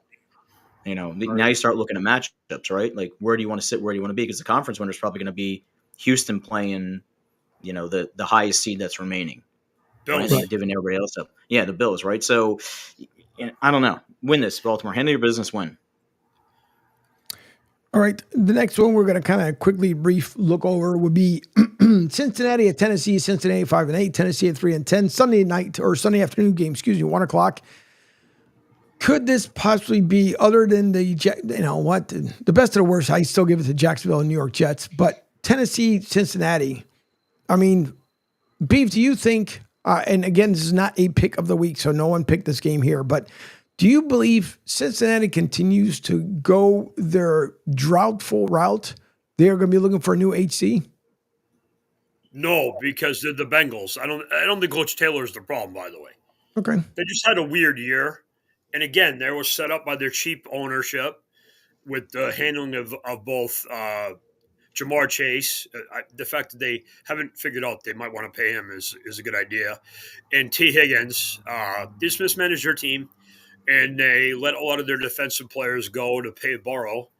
And, they're a good team, by the way. They can still make the playoffs if you do the math. And, kind of what Dallas was before they screwed up the other night. Just do the math, and when you have a chance to do it and make it, you should keep playing out. Bengals are not a bad team, and they give the Chiefs a lot of problems. So just remember that. Store that away. All right. Listen, I don't think... And I like Coach Taylor, by the way. I think he's done a good job there. You would, at least I think so. I don't think they should be on the hot seat, but we shall see what ends up happening there. There's always one coaching change that makes no sense that we come out, like Pete Carroll last year was the one that nobody was expecting. Comes out of nowhere that we don't expect to have happen. We'll see what happes. Right. I'm not going to say his name. Maybe the Eagles move off your buddy there, the head coach of the Eagles. By the way, Joey B says Fuji's walk-up song should be "Party in the USA" by Miley Cyrus. I will write that down and make sure I give that one to Fuji. I can do better than that, Joey B. Come on. Penguin AZ, the only one that you missed was the Washington New Orleans pick. That's the only one you missed, because the next one that's coming up, which I think it's going to be intriguing, is the New England Arizona game. And this one, to me, I think Arizona can finally stop that goofy slide that they're in, even though I don't believe in them as much. But Pete believes that the Patriots can end up winning this game. So I will start out with you, Beef. What say you? Well, everybody is very aware. My favorite team every week is who's playing the Patriots. So go Arizona. All right. Duncan Dad? Cardinals. Arizona needs a W. They need it. A lot of need wins. They need a lot of things, but that's a good start. That's a start, right? All right. Rick can't get 2 if you don't get 1. Rick also going with Arizona. And Dylan. You know what? Give me New England. They're doing it for Bill this week after his signing with the Carolina Tigers. Give me the Patriots. They're doing it for Bill. They couldn't give 2 shits about Bill, but whatever. They sure don't. Fuji, what say you? Cardinals losing the last 3. I think they win, being desperately in that NFC West division, and get off the schneid. All right. I'm going with the Cards. Angel needs a spreadsheet to manage all these picks. Yeah, listen, Joey B, it's a lot of spreadsheets I put around here in the studio, and Lord knows where everything else. I need a whiteboard I can kind of just slide back and forth just when things are going on to make it a little bit easier. All right, next one. This one, the same way. I'm not going to pick it because this is pretty much easy, even though Duncan Dad already hinted to it earlier on. This is the 425 game at CBS, on CBS at Mile High Stadium. It is Denver versus the Colts. The Colts 6-7, Denver 8-5. That should really be a win for Denver. Unless the Colts decide to show up for some reason, truthfully, that should be all Denver the way we look at it. Then the next one would end up being, with this one we'll end up picking because this is also another intriguing one. Sunday 425 on CBS. Buffalo Bills at 10-3, already wrapped up their division, heading into the playoffs. Detroit at 12-1 knows that they need to keep pace with the Eagles in order to remain. For everything to go through Detroit, this is a really, really good matchup. So I will start out with Dylan, Buffalo, Detroit. What say you? Well, first off, I want the Colts in the last game to beat Denver. I think that they're going to win. Because your friend plays for the Colts, we get it. Okay, moving on. No. No, this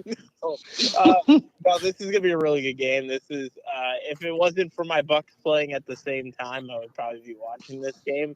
But I will be going with the Detroit Lions getting the job done. All right. Detroit for Dylan. Fuji, what say you?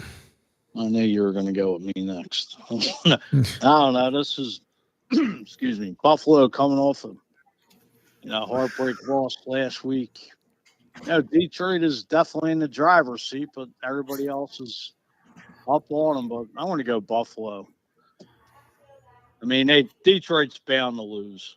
They got to lose somewhere along the line, hopefully, for the Eagles' sake anyway. I know. It is a tough one. It makes it extremely, extremely tough. So with that, I'll go over to Duncan Dad. Yeah, for everyone else in the NFC to have a chance, this is the circle the calendar game, right? Minnesota needs this. Philadelphia needs this. Green Bay needs this bad with a couple other things happening. Green Bay's done. They have no shot. Detroit has a lot of Lions offensive swept weapons. them. The Lions swept them, and they got like a 3-game lead on them. I mean, stranger things have happened. People get hurt. People lost. They could lose out. You never know. You never know what happens. Yeah, well, I mean, they're not going to take the division, but that's just to make it interesting. Just to make it interesting. Mea culpa. See, we admit our faults here when we don't look at all the numbers in real time. I live here, so I hear about this all day, so I know it's kind of it's literally. I don't know. Like, have the Lions outside of, guys, there's you look up and down their schedule this year, right? Mm-hmm. They haven't played a quarterback with the caliber, the eliteness, and the dynamic of like Josh Allen. Closest thing they played to Josh Allen, they lost to. That was Baker Mayfield. Right. So I mean, do you kind of lean on the Allen button? Well, did you see the Bills' defense last week? Oh yeah. Okay, Lions' offense pretty good. Oh, it's amazing. Lions' offense is amazing. Like I'm saying, I'm not going to bet against the Lions in this game, but I'm just saying that for us to get a really good picture of them, like they're either going to contain Allen, like what happened last week, or it's going to be a wide open, scoring fest like it was in LA. But I don't know. I take the Lions because they're at home. If this game is in Buffalo, then I'm riding with Buffalo. Okay, so Buffalo for Duncan Dad. Rick already picked. I'm taking the Lions. Rick already. I have a standing beef debate with Buffalo Bills Mafia. Oh boy, Penguin AZ said he went with the Pats, so I'll make sure I put Penguin AZ down for that one. And Penguin AZ, I just need the one for you for Buffalo and Detroit. By the way, Joey B, you can throw yourself in there as well because I never forget people who. Excuse me, goodness gracious. They're always tuning in. Going to be beautiful weather here in Colts, Broncos. Take the Colts in an upset. Colts defense is pretty solid. Broncos defense faltering lately. But it's Joey B. I mean, good point, but I still think I'm hoping for at least that Denver can end up pulling it off. All right, Buffalo, we got, let's see, Fuji, Pick Buffalo, Rick, Duncan Dad with Detroit, Dylan Detroit. This was going to be... it's tough because to me Detroit they don't want to lose. They shouldn't lose. But at the same time, I want Buffalo to win just for everybody else's reason because why? The NFC East depends on it. So I, too, will go and stick my neck out for Buffalo. So I will go with Buffalo since Duncan Dad said he wanted to go with them as well. So I got him down for both because he doesn't want to lose either way. Excuse me. Hold on for a second. It gets about to be that time of the day where everything just gets caught up in the throat there. All right. Next couple ones. Did I miss anybody else? Beef. It's me. Sure did. Obviously, I'm taking the Lions. All right. They're getting a bunch of their defensive linemen back, by the way, for the game. At least 3 guys. Okay. Tampa Bay. Do I want Tampa Bay? Let's go. Who else can we possibly go with? Yeah, you know what? Screw it. Tampa Bay. Your game, Pittsburgh, Philly. No. That's a bonus one. That'll be the bonus one. The 5th one, because there's always 5 picks in the bonus. So we'll go with the 5th pick here. I know for a fact, obviously GPG for Tampa Bay. I think Tampa Bay, for whatever odd, crazy reason, will end up pulling it out. So I'll go with Tampa Bay myself. Fuji, what say you? I'll go with Tampa. All right. Dylan? Tough game. I just got to say, though, being from Tampa Bay, I mean, there's a great quote. Who's got it better than us? Nobody. Give me my Buccaneers getting the job done and beating them Chargers, baby. Oh, Lord. Yeah, it comes with an explanation. My friend who works for the Colts, my buddy who plays for the Chargers, I am from Tampa Bay. Goodness gracious. Rick I says eat popcorn from the Jersey Shore. Rick takes the Chargers. Obviously, the Eagles, that would be the bonus pick one, but he goes with the Chargers. Beef, what say you? The Bucks by a lot. See, I think that's why. I just think it's going to happen that way. Duncan Dad. I'm gonna buck the system. I'm gonna go Chargers with a Cameron Dicker, the kicker, walk off. All right. And the final. By the way, real quick, because I know we're coming up here on 12 o'clock. Beef, do you have like an extra 5 or 10 minutes? No. For you, always, buddy. All right, because I do want to get into Belichick talk, so I want to make sure that we squeeze that in as well. All right, next game.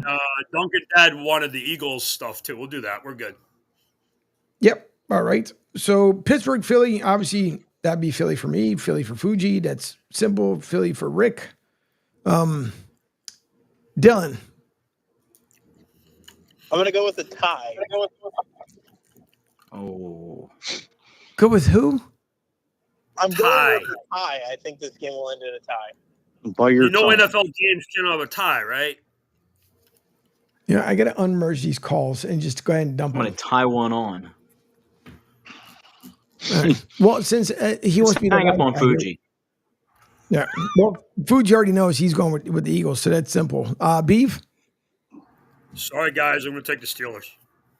Hey, it's going to be a competitive game for sure. It's be not going to be close. easy. Yep. Duncan? I'm taking Mike Tomlin over Angel's buddy. Just seeing that guy come close to saying his name, and Angel becomes the Incredible Hulk. Yeah, I know. Screw that guy. You wouldn't like me when I'm mad. Exactly. He becomes Angle. Start the head bob. Angel Martinez. Angle Oh, man, Martinez. His alter ego, Angle. I'm going to be hopefully optimistic and say because the Eagles are going to implement a great passing game this weekend that we're going to win. That's what I hope for. That's what I hope for.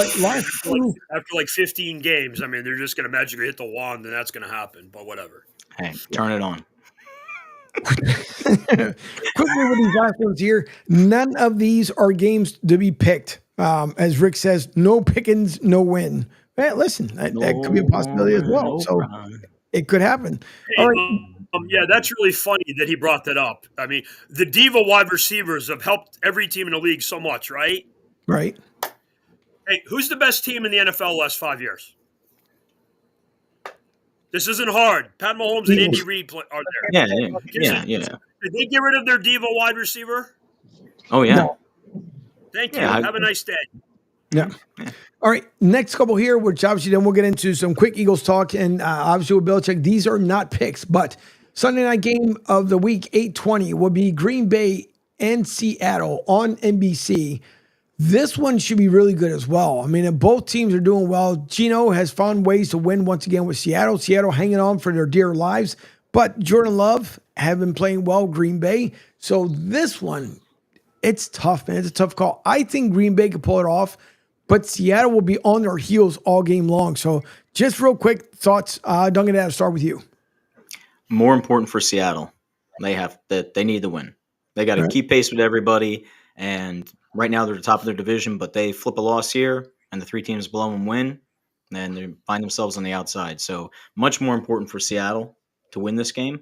Okay. So I'm going to go with Seattle and the run game, just pounding it out head to head. They're going to take their shots. Green Bay is, but I don't know, I see Seattle getting this done. All right. Beeve? Going with the Seahawks. Coach McDonald, great guy. All right. Fuge? I'm going to go Green Bay. Dylan? I'm going to go with Seattle. I mean, the Hail Mary back years ago. I'm going to go with Seattle.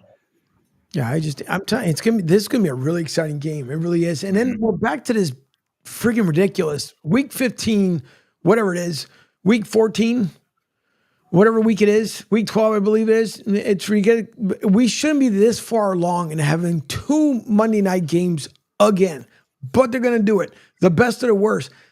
Chicago, I'm just going to tell you right now, I'm never picking you clowns ever again. I don't care who you hire next year. I'm not going with you guys. I threw you a bone last week, went with the Bears, and man, what a sad disappointment. But they play Minnesota, 11-2. Minnesota, to think they're a wild card team, 11-2 and a wild card team. But they're 11-2. This is the Monday night game of the week, along with the other one, which is going to be the Boar Fest of the week.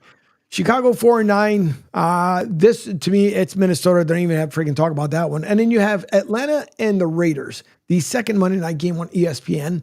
Atlanta 6-7, Raiders 2-11 out there in Las Vegas. I mean, they're both playing stinkable football, but I think Atlanta stinks less. And you would think Atlanta would have to pull this one off. What say you there, Beef? Wow, that Atlanta game is garbage. Going to make me pick Kirk Cousins, which I usually don't like to do, but I'm going to probably take the Falcons. He's probably fighting for his job, so take Atlanta. Yep. Duncan? Yeah, Kirk Cousins is in a great position. Got a great contract. Most likely, Penix is going to be the guy that comes in, take over. But the Raiders, just lose, baby. Just lose. Deion and Shador. I think I'm starting this game. Yeah, Deion and Shador waiting. Just lose, baby. Let me tell you, I'm going to go Chris Berman on this pick. Give me the Raiders. I'm going to get him a calling card. He's only going to have about 5 minutes worth of stuff they can talk to on the phone, and then the next time it'll be over. Fuji. ATL. All right. Atlanta. All right. And before, again, we cut away from the show here, a little bonus time. It is 4 minutes after midday. Thank you all for listening to Martinez Company here on SR1029thegame.com. Don't forget, you can always download the app directly from the website. You can make your social comments everywhere: Facebook, Twitter, Twitch, Rumble, Kicks, LinkedIn.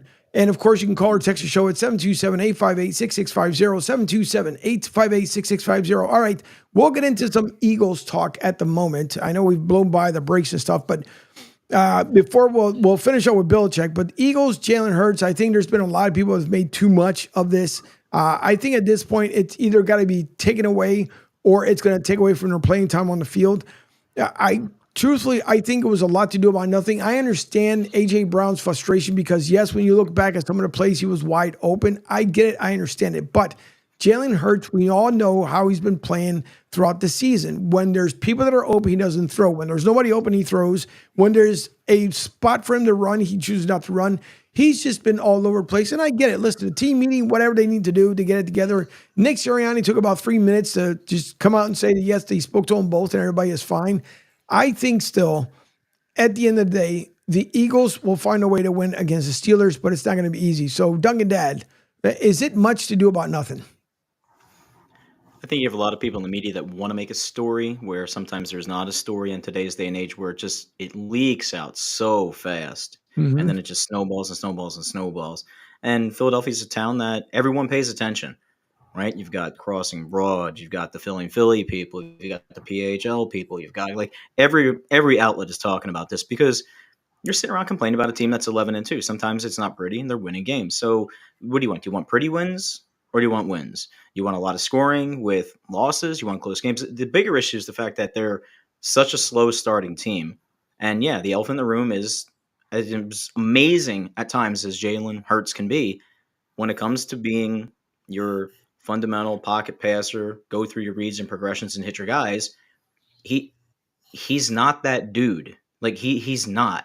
He sees a guy and he's open. That's great. But you can't ask him to sit back there and say, hey, dude, 3 seconds in your head, let them break, throw them into their breaks, throw them. He's not that guy. He's not the guy. And this week, what I worry about is that they're going to come out and Moore's going to have a little Sirianni on his shoulder and he's like, yo, Cal, listen, I need you to run a couple sluggo routes and we're just going to launch it down the field and hopefully – Devontae hangs himself out to dry and he catches it. Or you're going to run me a 15, 17-yard slam with AJ and he's going to bust it open. And defense knows it's coming. Tomlin's going to look at his guys. They're going to say, oh, we see this. And they're going to step in front of it. And before you know, you're going to have a Green Bay situation where you got 2 turnovers. You look up, it's 10-3. It's 10-0 at the end of the first quarter. And now you're playing from behind. Like that's the worry because Philadelphia sometimes – and a lot of other teams, they overcorrect when they don't need to, right? Don't overcorrect. You're good at running the ball. The passing, those opportunities will be there. This is where great segue, great transition. We'll call it out, right? Because with Belichick, like just do your job. Like when your number's called, do your job. In the meantime, just execute, and the wins and the success is all going to flow there. But if you keep pandering to we got to throw this guy. We got to get him open. Then Hurts is going to be 9 for 26 with like 200 yards, 2 touchdowns, 2 picks, and the Eagles lose 28-14. That's my spiel on him. Well, did you get your thoughts? Oh, Russell Wilson 6-0 against the Birds. He, as Duncan Dad said, I mean, you really got to get the balanced attack open here. I mean, Devontae Smith and A.J. Brown going up against Joey Porter Jr. and Dante Jackson, who has 5 interceptions this year. So, that passing game's going to have its work cut out for him. And then, this Pittsburgh run defense is 4th overall. I said the Eagles pull out like 22-17. It's going to be, less than a touchdown, I think, on my end. All right. Dylan, I want to get a serious thought from you because obviously with college being big time down here in South Florida, as it is everywhere else, because that's pretty much the end of the Eagles talk, which I'm pretty sure all is going to pull out. But you have Belichick, which B will give us more intel when it comes to this. But, you have Belichick, who was hired by the Tar Heels. Obviously makes a big difference down, in the Carolinas, obviously for Georgia and everywhere else.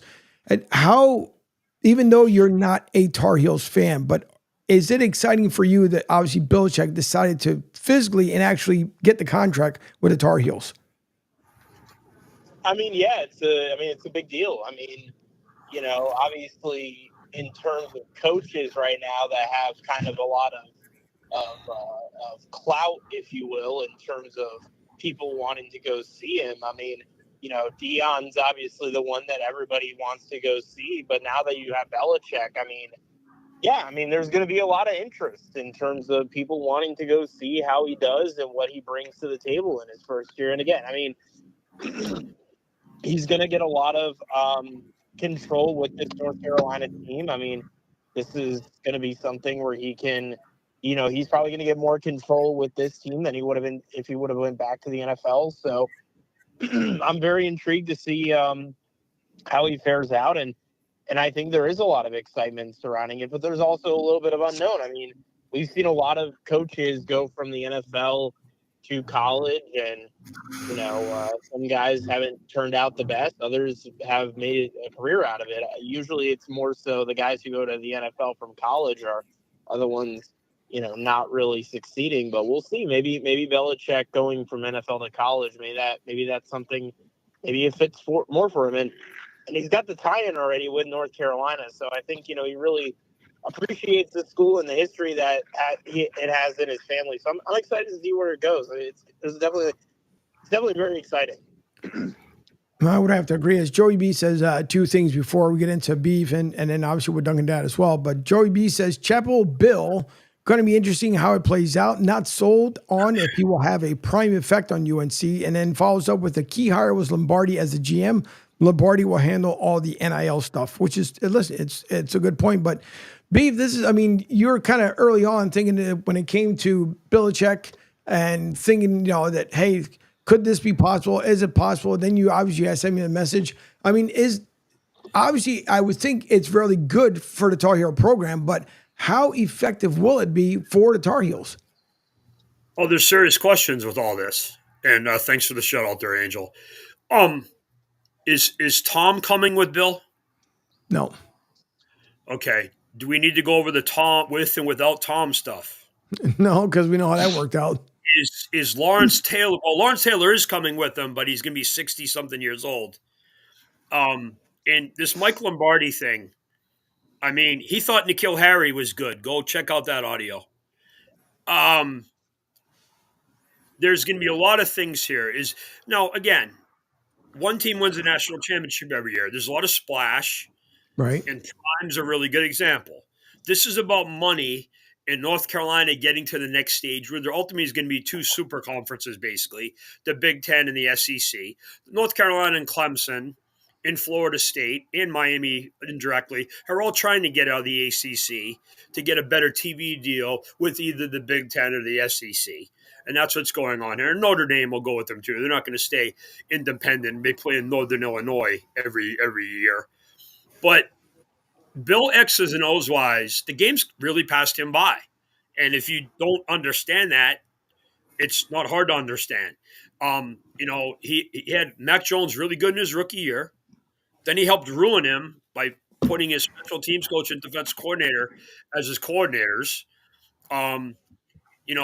Doesn't evaluate wide receiver as well. Doesn't evaluate offensive players well. He somehow drafted the one running back from Georgia who couldn't play and got hurt because he had a bad knee to begin with. And of course he did. Sonny Michel.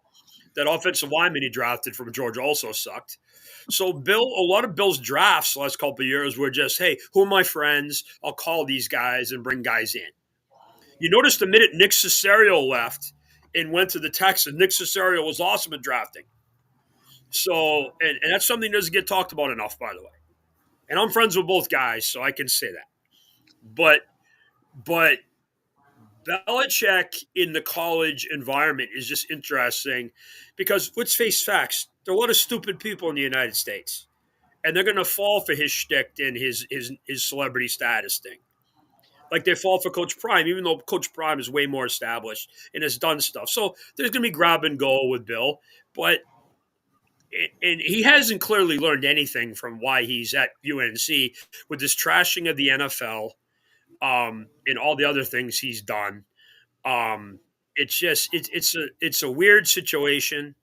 I'm grateful for the success we had with him as the coach, but I serious question is the game has passed him by and whether this is going to work. And what he thinks college football is much, much harder than the NFL now. Much, much harder. Because literally every day people can poach your players. We've dealt with this in Michigan, and we're still dealing with it at Michigan. So he's coming into UNC. It's a basketball school, by the way. I don't know if Bill knows that. He talked to Mike yesterday. I heard that in his soundbite. If you don't know who Mike is, that's that 23 guy from the Bulls. Oh, yeah, I heard about him. There's a lot of things going on here. And at 72, does he have the energy to do this? And who's going to be the guy that goes to Bill and says, Bill, you're wrong. Don't do this. That used to be Nick Caserio, by the way. Mike Lombardi, this is his job. His career is based on being Bill's Bobo. And he's not going to go to him and say, Bill, you're wrong about so-and-so.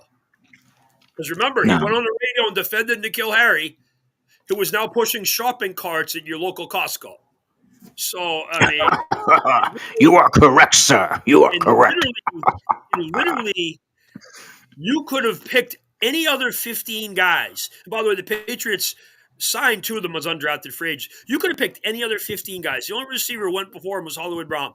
You're talking about Deebo Samuel, DK Metcalf, Terry McLaurin, Deontay Johnson, Jacoby Myers. I'm going on. Gunnar Olszewski. All these guys instead of Harry. I joked that they thought they were drafting Brandon Ayuk. They just didn't know who it was. And it was just literally the first day of training camp, they knew he was certain people around the Patriots knew he was garbage. And they were saying, hey, give me the Jacoby kid and the little white guy to run with Tom. And that's why they both became good players. Gunnar Olszewski and Jacoby Myers. Oh, by the way, the Patriots let leave over $1 million. And he's having a great year on a team that doesn't have a quarterback, the Raiders. But it's these things that go on where I'm 53. I'm diminished. I know you're stunned to hear this, Angel. And I'm not what I used to be. I just have to manage it better. I don't take on more responsibility. I do less. I sleep more. I eat better. You know, drink, drug, and whore, Jay, from 20 years ago would not succeed at 53. Even Adonis has to dial it back. We understand. Drink, drug, and whore, Jay, has been retired. I sometimes do one of those things, but not all three. I used to do all three at once. So, but yeah. So it's just you learn, you develop, and I don't think he's learned from his mistakes. Surrounded by yes men, and that's not going to work. It's not going to work. You notice how Nick Saban changed his staff a lot, moved guys around. There are a couple of them coaching in these playoff games. Guys at Texas, guy at Georgia. So it's interesting. And by the way, it also concerns me that Bill O'Brien left this group and is running BC because I think he's really good. I think he's really, really good. And he's done a great job at Boston College. Yes, he has. He's from the greatest town in America, by the way, my hometown, Andover, Mass. But that's Philadelphia, Pennsylvania. Yes, there you go. Yeah. So all sports, dude. Bill OB. But they're doing good. But no, it is what it's going to be interesting. It's good for TV. They'll be on College Game Day and all these other things. You'll see. It'll be interesting to see. Did you see that comment from Rick? He says, were you around when the Steagles played? Who are the Steagles? I'm assuming the Pittsburgh Steeler Eagles. Yeah, 1943-44 during World War II when they merged the teams because of lack of players. Like Steve Van Buren was playing and Chuck Bednarik. Chuck Bednarik was playing. Was Brocklin, all of them, yeah. Oh my God, no! I'm 53 years old. I remember Dick Vermeil and Ron Jaworski and Wilbur Montgomery and Harold Carmichael and Bill Berge and the Mike team. Too quick to be covered. Yep, 99-yard touchdown. By the way, will never be broken. Joey B says Beeves used to listen to Anthrax. Now he loops the Bodyguard soundtrack in his house on a CD player. By the way, it's funny. I listen to both Whitney and Anthrax, which is funny that you bring that up. But yes. Yeah, well, we had music night. It's a whole arc. It's a whole mood, right? Nice. Yeah, it depends on what I'm doing and more specifically what my teams are doing. You know, I want to dance with somebody that's because of the photo news. Yeah, I think just if I can. 2 seconds piggyback on Beef's stuff about Billy. Joey B's asking me about sandwiches. I work at Pizza House. There's the first place. Maize and Blue Deli and Mr. Spots. I worked at Mr. Spots in college. That was Tommy and I's favorite place. And Maize and Blue Deli is the best deli sandwiches you'll ever have in your life. I know we get a lot of Philly guys here. But it's the best. You really can't go wrong with food places. Hit me up when you're out here, and I'll tell you where to go. All right. Duncan, Dad, you were saying? Yeah, no, just to piggyback on what Beef was saying about the Bill experiment down there at UNC. It is a different mindset and a different culture of college athletics that he's entering into. And you walk in with your 400-page manifesto, which is great, and you want to reestablish everything and tear it down. $400,000 is what they want. Right. Yeah, I don't think the same effect that you were able to have as a head coach 15, 20 years ago in the college ranks sort of flies nowadays, right? Like Well, you Kirby mean Smart. he can't go to Logan Mankins and say, I'm going to trade you to the worst team in the league if you don't take this contract offer? Right. And then he didn't take any, sent him to Tampa Bay. Yeah, That's I mean, Laura Malloy, Richard Seymour, there's others, Deion Branch. yeah, the kind of control that these coaches have nowadays, you're right. Like he can sit there all day and spout off, hey, I'm going to make this a portal. I'm going to make this where you send your kids here. It's going to be about life. It's going to be blah, blah, blah. But if you got a sophomore sensation, you get a kid coming his junior year, and he's not getting playing time, he'll bounce, he'll go, he'll move up, he'll make himself eligible for the draft. Duncan, look at what's going on with Texas right now. It's already leaking. Yep. Ewers is not going to go to the NFL. I 100% was firmly on board when they were playing that last game. I was like, get Ewers out of the game. Put Manning in the game. Art should have been in that game in the second quarter. Yes. Ewers was seeing nothing. And I was texting Angel and Pete about this yesterday. Mm-hmm. People thought Ewers was going to come here. He's not coming here. He's got a $4 million offer from a Big Ten school. It's probably either Oregon, USC, or Ohio State. He's not coming here because we got the Maryland kid coming here, and that's all over the internet now. Yep. Maryland kid's coming here besides Underwood. And you got Herbie's kid too. Well, here's the other thing that could happen. Suppose Arch doesn't want to stay at Texas and he leaves. Then they'll be screwed. But Ewers is not that good. Oh, those two quarterbacks who played in the SEC championship game are going to be doing pizza delivery real soon. Where Mac Jones is going to be. We need to get off this. What is it? Carson Beck, right? Not Beck. Horrible. It's just horrible. Terrible. Yep. I mean, like if you're an NFL scout and you're watching this game, you're like, all right, this is about Georgia's defense and Kirby Smart. This is about the stud wide receivers in Texas. These quarterbacks, though. I mean, like, listen, come on. Like, I'm not good at all. And obviously, I've never thrown a college ball inside of a 100,000 packed foot stadium. But, like, you put Cam Ward on one of those teams? Yeah. Holy shit. By the way, throw Will Howard in there, too. Will Howard sucks, too. I mean, come on, man. Goodness gracious. Yeah. Well, hopefully the next quarterbacks coming up for next season will be a lot better. But with that all being said, we thank you all for tuning in once again to Bees World here from 11 to 12 on Fridays. Bonus time with Bees. Martinez and Company. Nonetheless, here as well on Well, I'll be back on Monday. Of course, later on today will be my hermano, The Drive with Q at 5 p.m. And who knows, that might run into a little bonus time tonight. And by the way, as I teased something earlier, something will be launched later this afternoon. You guys keep up with it. It was a teaser that I put. What does smoke have to do with CSN Florida? So that'll be later on. Pay attention to the socials and to the website because you guys will see it up there a little bit later on. And also thanks to Dylan, who took some time as he was driving to wherever it was that he was going, along with Fuji, finally getting off that burner / Metro PCS phone, which is a lot better. So, fellas, I want everyone to have a great weekend. Thank you all for tuning in. Don't forget to visit sr1029thegame.com. Download the app. We would greatly appreciate it. And with that being said, have yourselves a great day, a great afternoon. Enjoy football weekend. And if you're out and about traveling to see family and friends, always take care of one another. Be safe. And more importantly, know that someone out there in this world loves you. Joey B says, take care, you guys. Enjoy your weekend. And by the way, real quick, he ended up with 2 other comments too. I want to make sure I play them before I get him out of here. Beef and Fuji need to do a sandwich shop review show, instant gold, like one bite by Pornoy. And then myself and Nugget Daddy need to do a coffee at a convenience store show. Will be incredible. When he gets down here, we'll do that. Once we'll Nugget just Daddy we'll just rando show up at places. Exactly. Like, what do you got? Like the drones. Like the drones. Yeah, like the drones. Exactly. Everybody have a good weekend. LG, baby. All righty. You guys all have a great weekend. We'll talk to you on Monday. Go Birds.